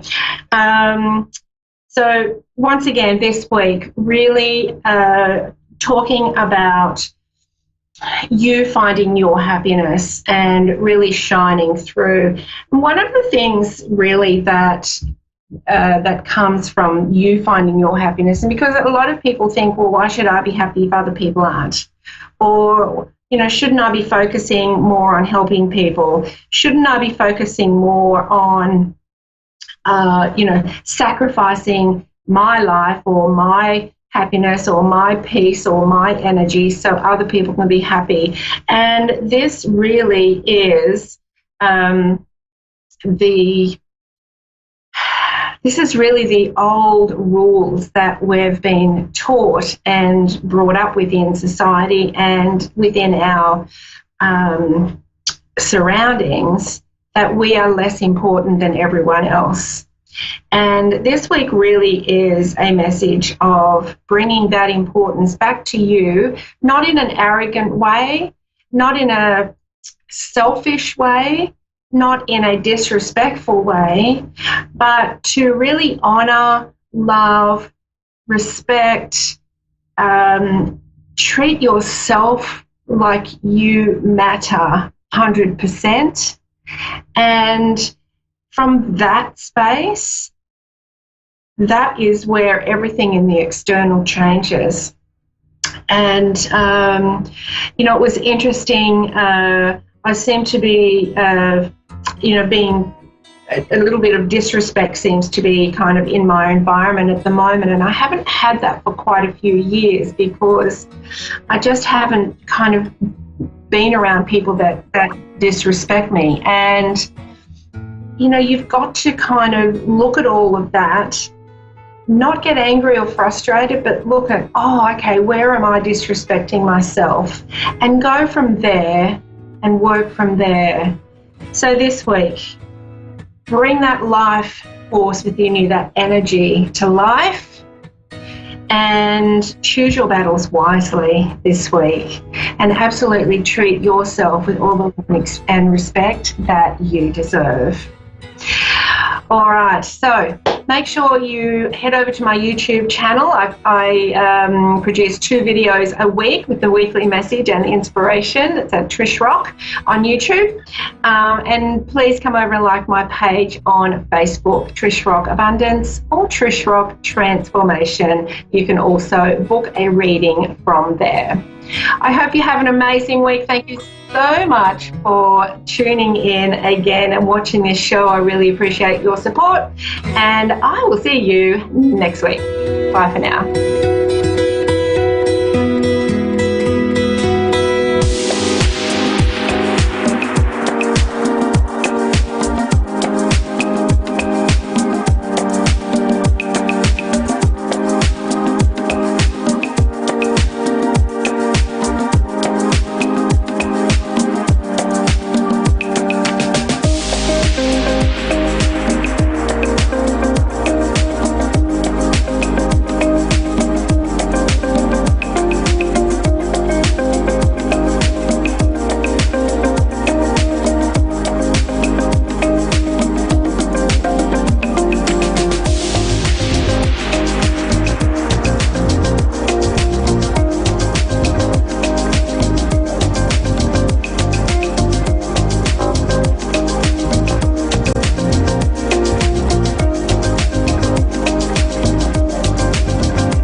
to A1R Psychic Radio, Earth's #1 psychic radio network, and watching Moonstruck TV, Enlightening Television. Welcome. Time for Amanda Hall Psychic with Amanda Hall. Live from AmandaHallPsychic.com.au. Connect direct. In North America, dial 888-454-2751. In London, 20-3519-2158. In Sydney, dial 02-8488-3147. Or online, contact us through our Facebook page, facebook.com/Psychic Radio. Or one of our websites, askoneradio.com or moonstruck.tv. This is Amanda Hall Psych on A1R, the Ask One Radio Network. Welcome to A1R Psychic Radio here on Moonstruck TV with Amanda Hall Psychic all the way from the Gold Coast. I hope wherever you are on this amazing planet of ours, you're having an absolutely sensational week. It's been a very, very interesting week, and we'll get on to that a little bit more later on in the show when we talk about the new moon in Pisces. But first of all, let's kick the show off with the Secrets of Tarot card of the week, which is the Magician. Now, it always never ceases to amaze me that how I draw a card before the show for the week ahead and how it tends to tie in with what I'm going to be talking about. Now, it's not sheer luck and it's not coincidental. I don't believe in coincidences, but it just shows me that everything ties together, as I've always believed, whether you're looking at astrology, numerology, palmistry, psychic ability, just listening to your hunches, that there is no coincidences. Everything is linked. And so is energy. And energy is something that we all have surrounding us each and every day. So the card this week is the Magician. Now, the Magician card is what it says. It's a magician. He has all his tools of trade in front of him. And it's the card of the element of surprise. Now, the word surprise can be an unusual sort of word, because some people tend to think of surprises and they think you beauty presents and it's all good and everything's wonderful and everything's happy. And other people think of the word surprise and think, uh-oh, what have I got to look out for? Something bad is on its way, or something that I need to deal with. It's a challenge. It's something that I need to be focusing on. So I suppose the message here with the Magician is that it can be either. It can be either good or bad, but whatever it is going to catch you a little bit off guard. And it's telling you to have all your tools in front of you to be able to maneuver your way through whatever the surprise is, that you're well prepared. And that's the way I like to look at the Magician. I look at that and I think, okay, get all my tools ready to be prepared for whatever life is going to dish out to me. Now, this week we're in the middle of the new moon in Pisces. Now, the reasons I'm going to rush through this fairly quickly, because I want to get on and talk about astrologically the coronavirus, because I've had a number of people ask me about that, and particularly when I was talking with a friend yesterday, Margaret in Adelaide, and good morning, Margaret, if you're watching. And she said to me, are you going to talk about the coronavirus? And I said, oh, no, I'm going to talk about the new moon this week on the show. So I'm going to talk about both. The new moon is so very important because it's the last new moon in the astrological calendar for this year. Being the final sign of the zodiac, it's the final new moon before we move into next month, the beginning of the astrology or the zodiac year. So the new moon in Pisces is very, very important. It's our final opportunity to release things that no longer suit us. It's also the opportunity to set our intentions for one final time in this astrological year, where we can finally sort of wrap up the year with the things that we were trying to bring into our life that are new, that are important, that are fresh, that are opportunities to be able to sort of release old habit patterns and old grievances and whatever, and start afresh. Now, that can be with people, it can be with situations, and I know a lot of people have been messaging me that I can't sleep, and why am I so titchy, and why am I so nervous, Amanda, and I can't focus on anything. Well, that sometimes is what the new moon in Pisces can do, because it's water. It brings up all the emotions, all the things that were buried deep down in our subconscious and unconscious part of the mind, and brings them to the surface. So very, very quickly, we'd be burning a new moon candle. 2 days on the approach. 2 days on the approach, 3 days of the actual full moon, the new moon cycle, which is the 24th through to the 27th of March, depending where you are in the northern or the southern hemisphere. Here in the southern hemisphere, we're sort of on the tail end of the new moon. And then 2 days on the descending part after the new moon. That's really important. I like to do everything in a 7-day cycle, and because it's in Pisces, we're going to be focusing on the water sign candle as well. So it's really important to burn both candles if you have them in your kit, because you're bringing in the energy of the water sign, of the Pisces energy as well, and helping to release, but also reinvigorate your life and bring towards you things that are sort of new. And it's really interesting because yesterday, even though I was busy working, I had a number of phone calls with some very close friends yesterday, and everybody was telling me how that this new moon was affecting them in different sort of ways, and how a lot of stuff was being resurfaced from the past, things that they thought that they dealt with and were now releasing or letting go of. So if you haven't got a big area, you can always make up a gift box set of smaller candles. And this week I've made the new moon, the water sign candle, and I've also put the healing candle in there because I think it's important that we heal ourselves along the way as well. You know, it's all well and fine to release everything, but we have to do the healing as well. And sometimes healing is not the easiest thing for all of us to do. We tend to sort of think of healing means going to a medical practitioner, but quite often it's healing our emotions and letting go of things. So now I want to focus on a very serious subject around the world at the moment, and that's the coronavirus. I want to be very clear, I'm not a doctor, I'm not a medical practitioner. I'm looking at this purely from an astrology point of view as a qualified astrologer. And when I started to look at this morning before the show, I think I was a little bit surprised at how intense the planetary configurations are at the moment when you start focusing on something like this, like on a virus that's worldwide. There's a lot of stuff in the media this morning talking about it being potentially a pandemic around the world and how different countries, different nations are gearing up ready for it, having hospitals dedicated ready for what they believe is going to happen over the next couple of weeks. And I sort of started to think, oh, are they sort of imagining this a bit? Are they sort of blowing it out of all proportion? Because as we spoke about last week on the show, Mercury, the planet of communication, is retrograde at the moment. And sometimes that can tend to make people exaggerate things a little bit on a communication level, or we don't have our listening ears on and only half listen to a story and then make up the rest of the version of the story ourselves. And sometimes we as individuals, as human beings, can blow it out of all proportion. But when I started to look at the chart that's known as the transit chart or the here and now chart for now on a global situation, not looking at it from any one particular country, the first thing that jumped out at me was the South Node. Now, the South Node is one of the moon's nodes. Now, this is where we look to take the easy way out with something, and it was holding hands with the planet Mars. And I thought how very, very interesting. Here we are looking at, or maybe governments and medical practitioners around the world have tried to find the easy way out of dealing with this virus, and in as such, not necessarily ignored our health, but what they've done is they've tried to pad this down to sort of not create mass hysteria around the world saying, oh, well, it's not that bad and we don't need to quarantine people and we don't need to do this and we don't need to do that. Where behind the scenes, they were looking at this in a very different sort of way, saying, how in the hell are we going to cope with this? How are we going to release this to the media without creating mass hysteria?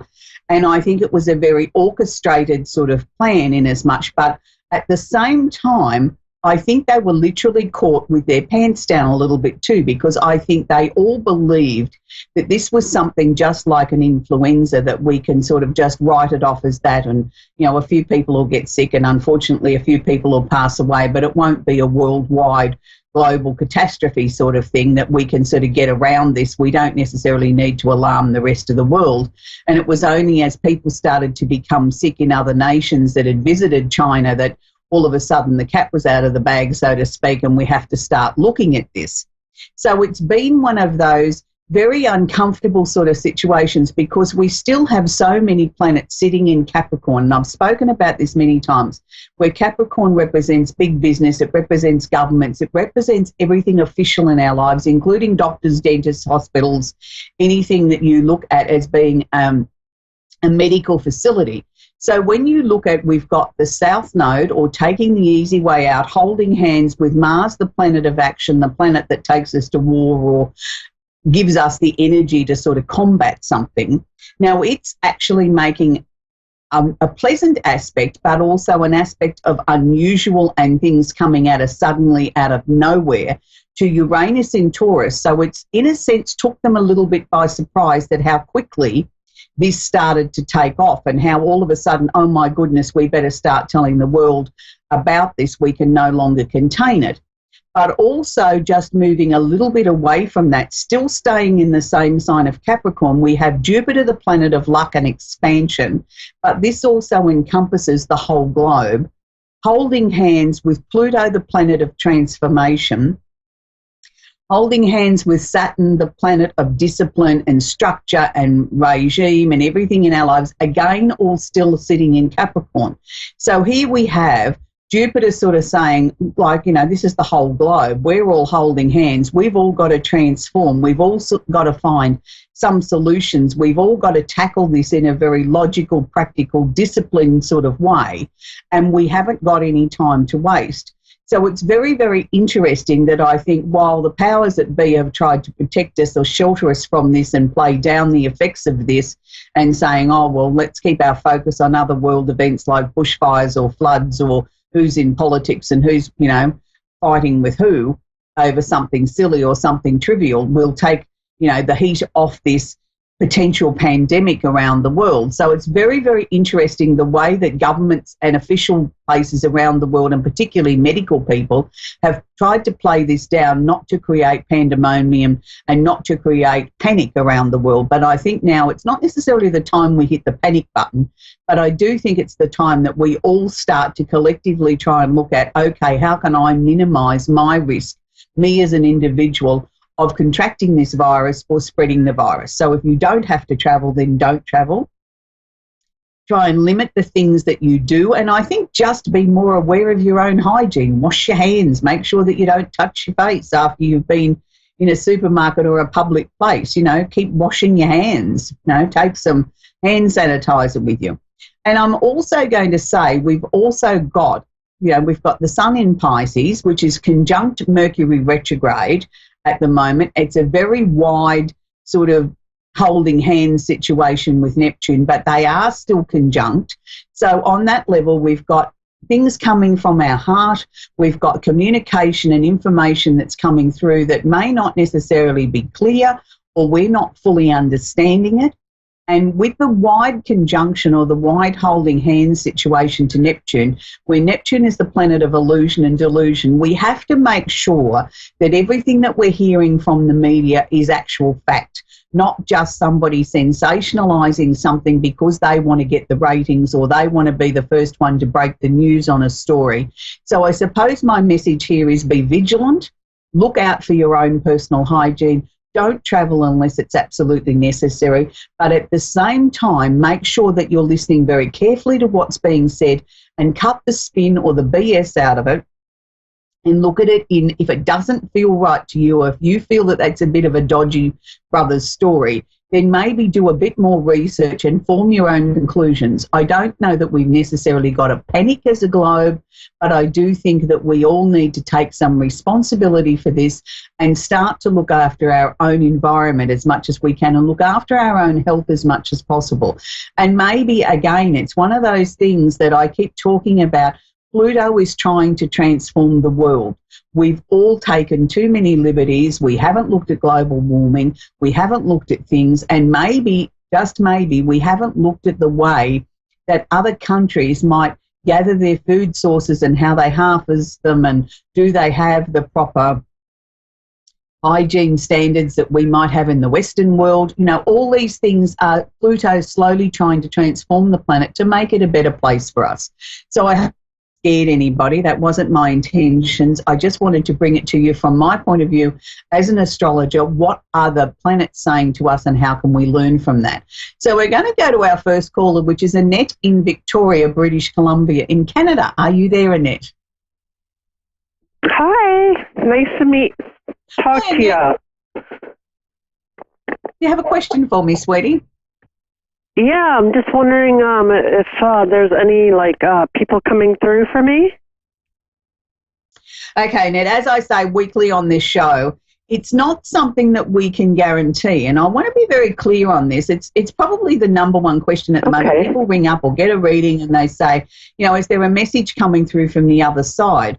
What people fail to realise, no no medium, no clairvoyant, no astrologer, no tarot reader, no whatever, has a direct dial telephone number that they can dial through to the other side and say, okay, I want to contact my dad or my mum or Auntie Mary or whatever. When they go through to the other side, Annette, they don't necessarily want to be in our face all the time. You know, they're there, yes, they're watching over us, they see everything that we're doing, but they have things that they want to do. You know, they might want to have a bit of a rest. So unless it's something that they see that they really need to weigh in on, they don't necessarily come through with a message. So in all my years of being in this sort of work, what I say to people is, give me a question. And if they want to weigh in, they will. I'll give you what they're giving me. But 9 times out of 10, what we're looking for is to just know that they're okay. I can guarantee that. I haven't had anybody come through on the other side in over 40 years telling me that they're having a rotten time over there. Everybody that comes through always tells me to reassure their family, their loved ones, that they're okay, that they love them, they see what's going on in there, and that they're happy. And, you know, that they're no longer in pain or no longer suffering an illness or whatever it was that they had here. And quite often, Annette, they come through at not necessarily the age they were when they passed, but a time in their life where they felt their most powerful. And for some people, it's, you know, in their 20s or 30s when they were young and attractive and full of energy and, you know, vitality and they felt at their strongest. And for other people, it may be much later in their life when they felt their greatest accomplishment work-wise was a certain thing or family-wise. So there's no hard and fast rules. What I am picking up is there is a male energy around you very strongly, and all he's showing me is he's got a smile on his face, and he hasn't sort of given me a message in any way. So all as I can take from that is whatever that you've just started to bring into your life or the things that you're working on, keep going, because you've got their seal of approval that they feel you're on the right path. So does that make sense to you? Yes, that sounds very positive. I love that. Yeah, and that's sort of, you know, like it's more for our passed over relatives to come to us as individuals because we know their habits. Do you know what I mean? If you had a dad that was a practical joker and loved moving mum's photo frames on the mantelpiece because it drove her nuts as a loving gesture, that's the sort of thing that they're going to do to get your attention because you know for a categorical fact that was dad. That's what dad loved to do. You know, or if somebody liked to talk through mum's favourite soap opera, and, you know, you're watching telly and all of a sudden, you know, the TV goes off again, you know, it's that person. So look for signs that mean something to you that you can relate it back to the person. So I just know that you've got a big year ahead of you, Annette, and that male energy that was coming through, which was older than you, is just, he's got the most beautiful big smile on his face. It's sort of like an exaggerated smile. So I'd say keep going, sweetheart. Everything's right on cue. So that's where we're going to leave Annette in British Columbia. We're going to now talk with Brooke in Masterton in New Zealand. Are you there, Brooke? Adam, what was it, sorry? Do you have a question for me, Brooke? Yes. And what's your question, what do you predict for my future? Okay, that's a really nice question, Brooke, to have somebody ask what do I predict for their future. The first thing that I'm getting is a very itchy left eye. So I don't know whether you've been having trouble with your eye at the moment or it's just indicating to me that you need to be aware of the fact that there's a potentially an allergy or something with your eye. Do you often get affected by allergies, Brooke? Yes, I do.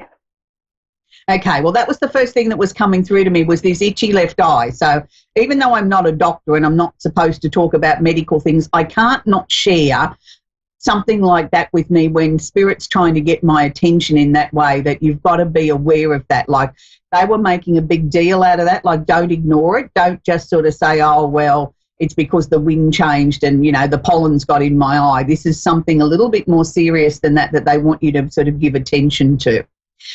The other thing that they're showing with me very strongly here, Brooke, is the fact that have you been working a lot on yourself in this last 6 to 12 months? Because they're showing me a lot of things that have come to an end or things that you've sorted out, resolved and sort of said, right, well, I've completed that or I'm no longer going to be that sort of person.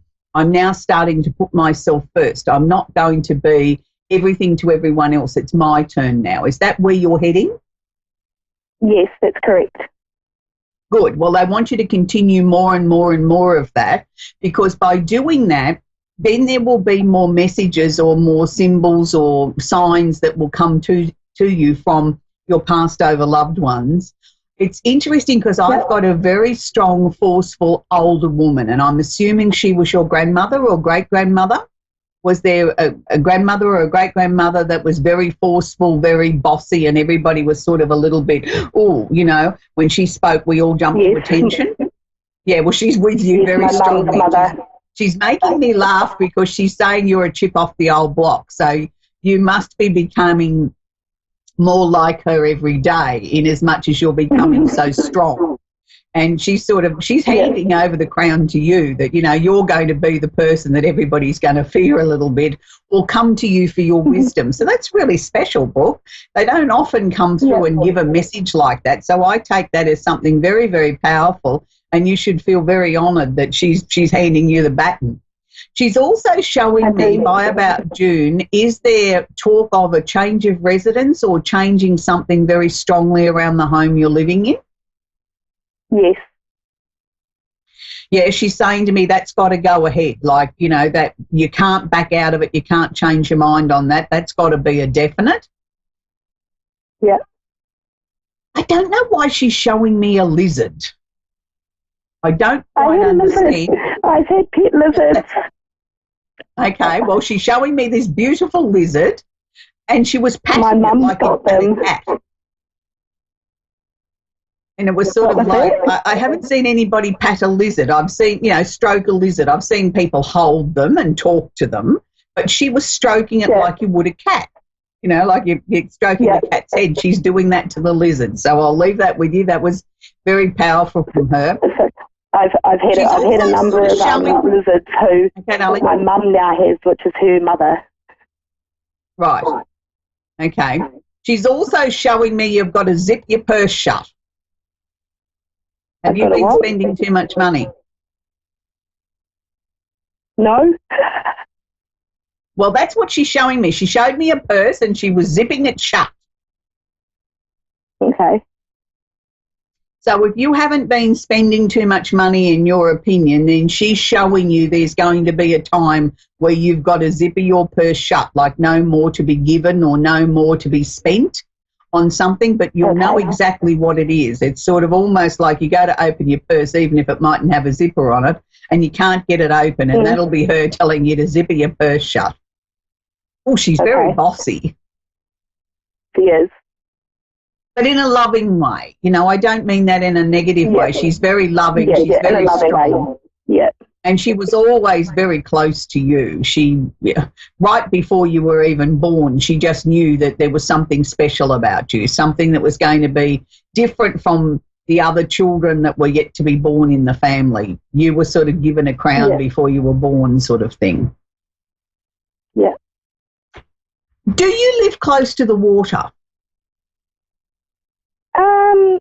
Yeah, kind of. With mountains in behind, because she's showing me a scene where I'm seeing flat water, but I'm also seeing mountains behind, and I don't know what she was trying to show me about that, whether that's somewhere where you live or where it's somewhere that you're going to, that you're going to get great inspiration, but she just showed me this like a photograph of this place, or whether it was somewhere that was very special to her. Yeah. Sometimes they come through with messages that we don't quite understand at the time, and it's only later we have the I understand that one. I understand that one very strongly. Okay, so whatever that's got to do with, she's saying to me that she's not giving me any more information on that. That's between you and her. Yeah. Yeah, okay. Well, that's wonderful, Brooke. I'm glad we've been able to help you. We're coming to the end of the show again. I mean, it seems to go very, very quickly every week. And I hope that, the little bit of astrology that I did with everybody today around the world just helped sort of you understand a little bit more about this coronavirus, and how we all need to take some form of responsibility for our own physical health, and, you know, sort of just being a little bit more diligent with our hand washing and making sure we don't put ourselves in situations that we don't need to. I don't think we need to panic and all run around with a face mask on when we go to the grocery store, but I do think that we can all help to minimise the spread of this by just being a little bit more aware. And, you know, sometimes I think we forget that we've got to look out for other people. And, you know, by doing that and being more mindful of things and making sure that we dispose of our rubbish and our trash more thoughtfully and make sure that we prevent the spread of germs if we possibly can, I think is a very, very important thing. And for those of you that watch the show regularly, you'll know my producer and I are having this little joke between each other about David Cassidy songs. Well, this week he brought up Doesn't Somebody Want to Be Wanted Like Me, and he was going to burst into song during the show. And I suggested to him we get Danny Bonaducci, who was part of the Partridge Family, little redheaded Danny, who's now a grown-up, to come on the show and play the bass for us, because he did a segment with David about 40 years after, which was 10 years ago now, where he actually did learn to play the bass. I don't think he's much good at singing, but he did finally learn how to play the Partridge Family hits. And there's some stuff on YouTube about that, which is quite entertaining, where Danny actually comes dressed as one of the Partridge Family people in the red velvet suit with the frilly necktie, and told David that he wasn't actually appropriately dressed for the reunion. So that's just a little bit of trivia for today. So, you know, enjoy the rest of the new moon. Look forward to the astrology changing in the next month as we move into the new astrological year this year, which is very exciting. I know the Chinese New Year has already started and we're in the year of the rat. We don't necessarily have years like that as far as Western astrology is concerned, but each year is very important, very significant, and we all have the opportunity to live our very, very best life if we really listen to our own instincts and our gut feelings and be kind to each other and try and do something nice for our fellow human beings each and every day. Then I believe then we are living our life to the fullest. So until next week, keep a smile on your face, and don't forget, doesn't somebody want to be wanted just like me? Bye for now.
Psychic Radio, Earth's #1 psychic radio network, and watching Moonstruck TV, enlightening television.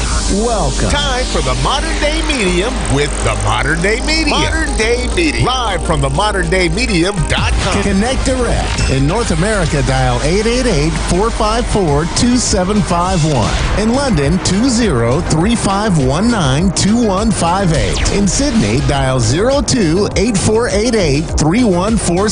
Or online, contact us through our Facebook page, facebook.com/psychic radio. Or one of our websites, askoneradio.com or moonstruck.tv. This is the Modern Day Medium on A1R, the Ask One Radio Network. Good evening, everybody. Hello, the Modern Day Medium here. My name is Michelle, and also known as the Modern Day Medium. I hope you're all well and have had a good week. I couldn't make last week. I was busy working, but we managed to find a way around it and air me anyway. What have I been doing? Gracious me, I've just finished teaching. On a Tuesday evening, I teach a circle. We had 10 people there this evening, and it was just lovely. Everybody gave messages, everybody linked into spirit, and there were a couple of people that had never been there before, and they just did amazing. It was absolutely brilliant, buzzing with energy, just loved it. So I really enjoy that. I enjoy teaching psychic mediumship.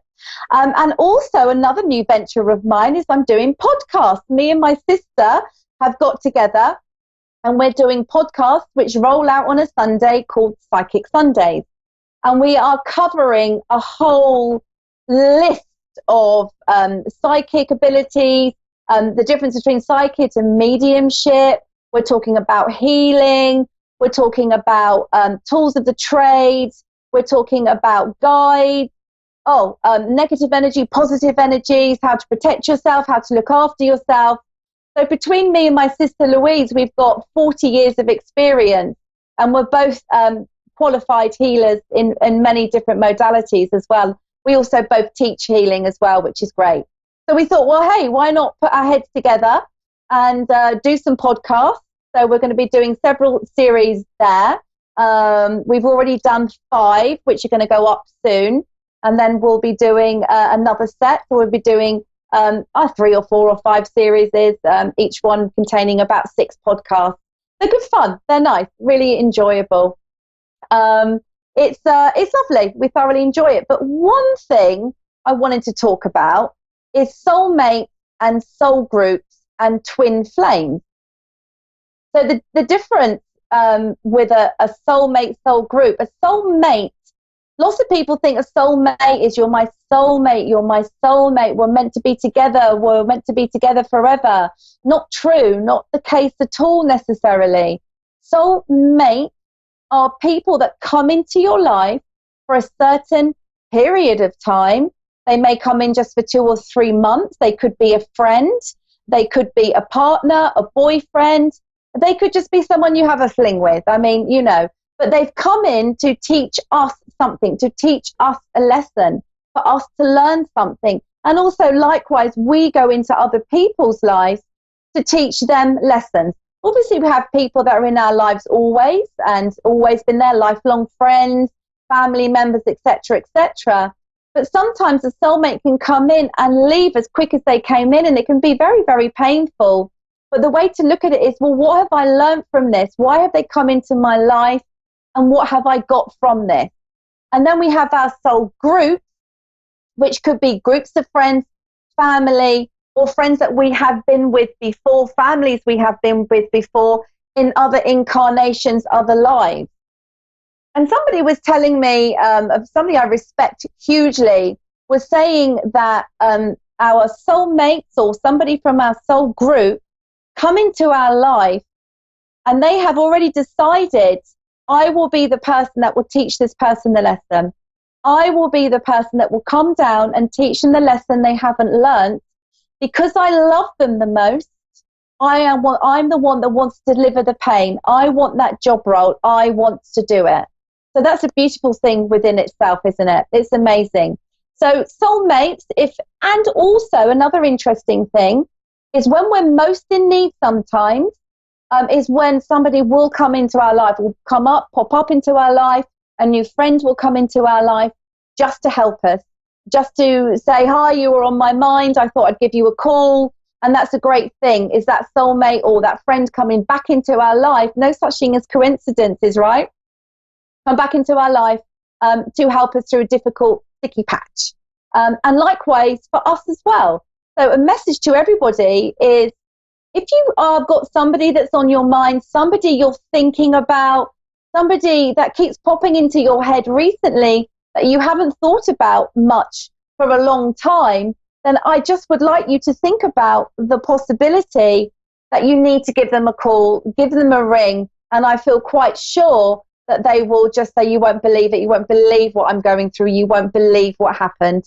So all of us are also psychics as well, right? I mean, we all have that ability in us, just believing in it, standing in that power. And when we get something that's coming in that's a little bit out of the ordinary, or someone keeps popping into our head, give them a call. And then when you do, I feel quite sure that you'll know the reason why you've called.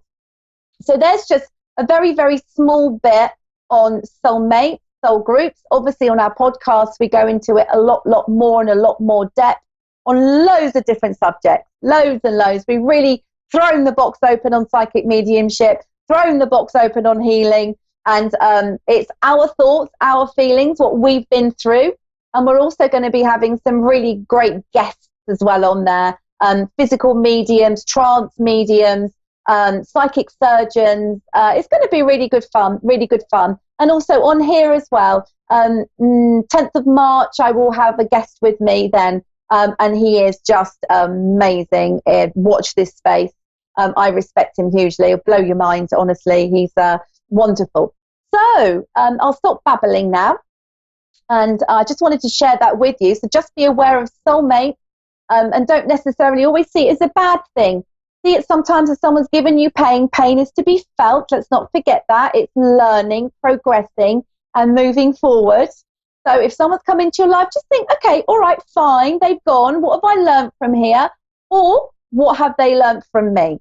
So turn it into more of a positive, beautiful thing. Not everything is bad and sad news. We're all here to learn lessons, right? To give up to that higher vibration. So there we go. I believe I have a caller, Jessica. Are you still there, or have you got bored of listening to me bambling on? Yes, I'm still here. Hello, my darling. How are you? I hope you found it interesting. How are you, Jessica? How can I help you this evening, my lovely? Yes. I had a friend that passed away. His name was Mark. Yep. And I was seeing if he's came forward. Yep. Okay, that's fine. Right, Jessica, I need to say to you, actually, funnily enough, before I did the show, I was just linking in as I do and asking whoever needs to step forward to step forward. And funnily enough, I did have a child stepping forward, most certainly a son-boy energy.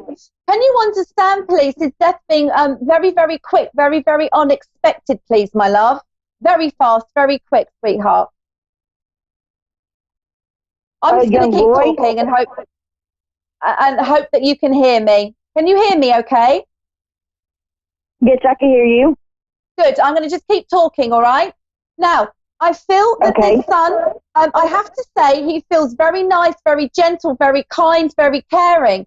I feel some confusion in his head and something coming up and around into his head area before he went back to the world of spirit. He is making me aware, he's taking me to his stomach as well. I'm feeling an impact or a pain or a problem in my stomach area, if this makes sense to you, please. He's holding my stomach and making me rub my stomach round and round and round. And this is him just telling me also something that was wrong there, please, my darling. His passing felt at the end quite sudden, quite fast, like I said, very, very quick. But he was quite a unique person, very, very different, a stand-out young gentleman, please, if you can understand that.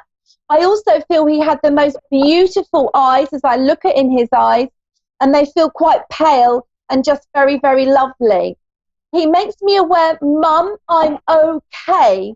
He wants you to know I'm healed and I'm put back together. I'm all been put back together again. And in my head, I feel my head as well. I'm really okay. He thanked for the rose or the roses that you gave to him as well, I need to say. I see these flowers. I'm aware that you talk to him a lot constantly. You're always wanting to know it's okay, he's there safely, he's fine, he's healed. He wants to send you healing as well. He's a lovely gentleman, and he's sending it right into your heart and into your heart chakra. I've got the name Mark. I also need to give you the name Brian. I don't know why, but I need to give you that as well, my love. I feel that your son enjoyed music, enjoyed a little bit of dancing, he enjoyed jumping around as well. And he's making me aware that he's in spirit doing this. He's very, very busy. He's very, very active. He also is sending massive love. My darling Jessica, you need to know your son is with his grandfather. They are together. I feel that your grandfather, his grandfather, I feel he was a good father, a lot of energy, very nurturing as well, if this makes sense to you, please, my sweetheart. And they are very much together and through a lot of love and send you a lot of love, Jessica. Please, please, please, can you heal yourself? And please, please, just he's okay. Bless his heart. He comes into you, Jessica. He holds you. He wipes your tears, what he's saying to me. Please, Mum, please, Mum. Yes. I need to go to the head. I keep needing to go to the head as well, okay? Because he holds you there. He holds you in the head. He holds you in this area, and he holds you very, very tight. He makes you aware that you've got a lot of his stuff still, everything is quite as it was, and he needs for you to pass a message on to a young lady, please, my darling. Whether there was a sister, but also a very close friend, one close to him, and who's this one? Give them Alison as well. I need to give you the star sign of Tauri Capricorn as well, my love. And I say to you for you to send love them to stop worrying as well, and that they are okay. Your son was quite a joker and to about a bit as well. He's got a beautiful, buoyant energy and quite angelic as well, I need to say to you. He's got quite a pure heart, but I feel it's just all got a bit much for him as well, sweetheart. Do you understand this, Jessica? Yes. You know, very much. And I need to give you drawings, sketches with this as well. And he just sends huge love to you. Bless his heart. He's just put a rainbow all the way over you, Mum. I love you. I love you. There's a distinctive smell that comes in with your son as well, please. Please be aware of that, because he's making me aware. It's a very clean kind of, it's like a soapy smell. I don't know why I'm getting this. And I have to go with hair gel and a hair wax as well. And it's this smell that he's bringing in to you. He sends you so much love. And he says to you, Mum, I am safe, I am okay, I am healed, and I love you. Okay? Okay. Is my friend stuff for yet? Mark? Sorry? Has my friend stepped forward yet? His name was Mark. Okay, fine. Yeah, that's fine, that's fine. So, that's if you can take this as a mark and you can understand, I think I said Mark and somebody else just sending huge love to you, my love. Can you understand that? Yes. Good. That's good. That's good. Good, good, good. So a lot of love around you for sure. Sorry? Huh? Can you tell me what happened to my friend? Yes, pass it on. Pass it on to your friend. I can't hear you. I'm sorry. Right, okay. Can you understand I have got, what happened? I have got another energy that's stepping forward here. Now, this energy feels taller, stronger, older. He feels like a prankster, a joker. I feel he mucked about a lot. I feel that he's calling you like chum, chum, chum, friend, friend, friend, mate, mate, mate. He makes me aware of like heavy boots on him, whether he would have, I don't know why I've got heavy boots on. We had big, heavy boots. He makes me feel with him that he just wants to come in and give you love. He's telling me that a candle has been lit for him and he appreciates it a lot. He wants you to remember the good times, the fun, the jokes, the laughter. He's telling me that he had some depression, he felt quite down, and he felt quite low as well at times. He makes it clear that you spent a lot of time helping, talking, and communicating with this gentleman, and he wants to thank you very much. Is that okay? Can you oh, that's better. I can hear you much clearer now. So there's a lot of love there for you from Spirit, darling. All right. So my friend hasn't really stepped forward and said what happened to him.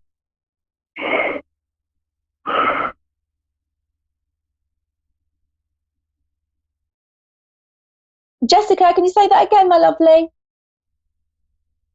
So my friend hasn't stepped forward and tell you what happened to him. Has your friend stepped forward and told me what's happened to him? Yes. I feel with her, so with your friend Mark, who's on the other side, I feel with him there was a depression, a heaviness, a feeling very down with him, a feeling very low with him, a feeling very unhappy, a sadness with him. He makes me feel it was all very, very quick. It all happened very, very fast, if you can understand that, my love. Yes. Perfect. He's back safe and he's fine and he just wants to send you love. He is around you very much. Okay. All right? Okay. Thanks, my darling. Hello? Right. I think my next call is this Angie over here now? Hi. Hello, Angie. How are you, my darling? How are you? Thank you, my love. Oh, good, sweetheart. How are you? How can I help you? I was just hoping to get like a general relationship reading. This retrograde has me kind of in a funk. I'm just going to go straight into it, all right? I'm pretty into you. So I'm just going to go with exactly what I'm feeling, getting. Right. Can you hear me better now? Down, up and down, up and down. Backwards and forwards, backwards and forwards, backwards up and down. I feel with you that you're two minds. You're soaring in a relationship, feeling a bit difficult. I think you're feeling quite drained, my love. You're feeling tired and you're exhausted with it all. Feeling, I know I'm picking up, but if you listen back, I'm sure you'll be able to hear, Andy. I'm feeling with you, my loveliness, backwards and forward within this relationship. I feel that I want you to say, I want to say to you to take a leap of faith. I want you to stand your ground. I want you to stand up for yourself. I want you to stand strong. I want you to come and how it is you're feeling is making you feel, and it needs to be cleared. I feel that there is some misunderstanding within the relationship as well, misinterpretation, and things are very, very quickly taken the wrong way. It feels very fiery to me and quite vulnerable at the moment. There's a lot of pressure and stress that's added onto the relationship here that's making it difficult. I feel with this partner or friendship or this relationship that you're in, I feel the gentleman walks out a lot, walks away a lot. He can't deal with it. I can hear doors slamming. I can hear shouting. And I can hear arguing that's happening here, please, my darling. And I just feel that you're taking all of this in and it's impacting you quite a lot as well. You can be quite... I can feel that you can be quite stubborn and stand your ground, but at the moment you're not. I feel that you're feeling overwhelmed, bowled over, and you're just not too sure which way to go or which way to turn. I want to say to you, my lovely Angie, that it would be nice for you to have a couple of days just away, just for you to think what it is and to sort it all out. It feels like it's gotten a right old muddle, if you can understand that, my love. I also need to say, she doesn't want you, Angie, to listen to you and how you feel, and if this is actually really what it is that you want and where it is that you want to go, Angie, all right? I want you to stand up and speak up for yourself as well, coming from a place of love and truth and how it's been making you feel. I feel this gentleman is under stress, pressure, like a heavier energy, a depression, a loss. And I feel that he's sort of clammed up a bit and he's not got over where he is. He's a bit stuck at the moment emotionally. Can you understand this, Angie? Yeah, well, he's all about focusing on money, and he just blocks his emotions off. He doesn't like expressing how he feels, so he just lashes out. And I've been getting so overwhelmed recently that I've been having like compulsive crying fits. Like I've never cried so much in my life. Yeah. So the crying is the letting out of the emotions. The crying is the sort of grieving of what you had to where it is now, to the wanting him to come back, to him pulling back, to wanting him to open and communicate. I need to tell you, he's not being disloyal to you. That just came through very, very clearly. It's just where he is at the moment. He's in a little bit of a lost place at the moment emotionally. It's all kind of built up inside of him and he doesn't know how to express it. I want to say to you, Angie, if I can give you anything from spirit, is to give him a bit of space and step back a little bit. Whether you can go to a friend's for a couple of days or nights, I just feel like I need you to just to think what it is that you want. Just take a step out. I'm not saying it's ended. I'm not saying it's over. I'm just saying that just needs a little bit of space to allow you to breathe and allow you to get together with how you're feeling and why you're feeling like you do, Angie. Your partner needs to let all these emotions out. He really does. And sadly, we can't force people to do that, but it is going to happen. He is going to get over it and it is going to get better. It's just going to take a little bit of time. Angie, I want to say to you, what is going on is with him. You can love him from a distance. I don't mean not being together, but I mean you can be there to support him, but you do not need to absorb or take it on. You can only be responsible for you, but you can stand by his side and say to him, until you're ready or when you're ready to talk, you know where I am. Until then, I need to get on with my life. It's making me sick. It's making me tired. It's making me emotional. And I cannot stand in this anymore, in this energy. So I love you, but I'm just going to be over here emotionally at the moment until you're ready to talk and speak to me and speak freely with me so we can clear this up. Does that make sense, Angie? Okay. Hopefully you're still there, my lovely, if you can hear me. So, Angie, they really are things I would like to say to you. I feel your partner, there's a lot of heaviness in his heart at the moment as well. I don't know, going back to mother-father issues, family issues, loss, a tough life for him, I need to say. And it's like things keep rearing up again and then going again, rearing up and then going again. And sadly, it is for you to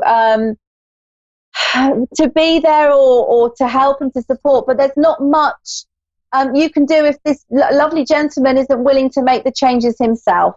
So step out of that, step in your own power, and just let him sort himself out, but giving him all the support that you need, if that makes sense to you. Yes, it does. So, good. So just stay strong, my loveliness, and just be gentle with him. Just be gentle, and don't absorb all of this stuff. I really want to say that to you. And as a psychic medium, and I've been doing this for a long time, and also as an energy worker and healer, we don't have to be ingrained, entangled, entwined 100% in someone else's pain. We can love them and care for them, but protect ourselves and just say, when you're ready to deal with this, I'm here. Honestly, give him the space and the freedom to let him sort himself out. You're a lovely lady, Angie. You really are. Okay, you are. You're a strong woman. Go and take a couple of days if you can, or even if it's an afternoon, just to let yourself let it out, be free. Does that make sense? Yes. Good. So hopefully, let me give you a card, Angie, as well. Let me shuffle you a card. Okay. There's lots of people that just have problems with communicating. It's difficult. Right, here we go. So it's the turtle. Patient. You can't make it up, can you? Patience for you, all right? Be inspired by the wisdom of the turtle totem, and slow down when you feel you are getting overwhelmed by a situation or emotions. If you rest, you will gain a more grounded perspective. The turtle is telling you to take time for yourself, consider all aspects of a situation, and see where it takes you. There we go. Perfect card for you. All right. So I hope that's helped, Angie. Sending you much love. Thank you so much. You're welcome. And you can find me on the Modern Day Medium Facebook website if you want a longer reading from me. I am there for that. So another week gone. I don't know where these weeks fly by. I guess I'm just so busy. Before I know it, it's Tuesday again. And I love doing these shows. I love connecting with everybody. It's so enjoyable. It's nice to be able to be sat at home. Isn't it amazing, the internet, connecting all the way across to America, Canada, and wherever it is that we've been taken this evening. So you can find me on Facebook, The Modern Day Medium, my website, The Modern Day Medium. I do Skype readings, phone readings, one-to-one readings, but there's a long way to travel if you're over in America or Canada. So you can find me there. Love. Skype readings work brilliantly well. So for the rest of the week, just take care of yourselves, love yourselves, put yourselves first. If you feel that there's some healing or emotions that aren't shifting, there's a bit of a block, allow them to come up, do some meditation, listen to something that is that has you have a calling for. If you listen to a meditation and you just feel drawn to it, then just know that's the right one for you. And just let things go. Let emotions go. Let yourself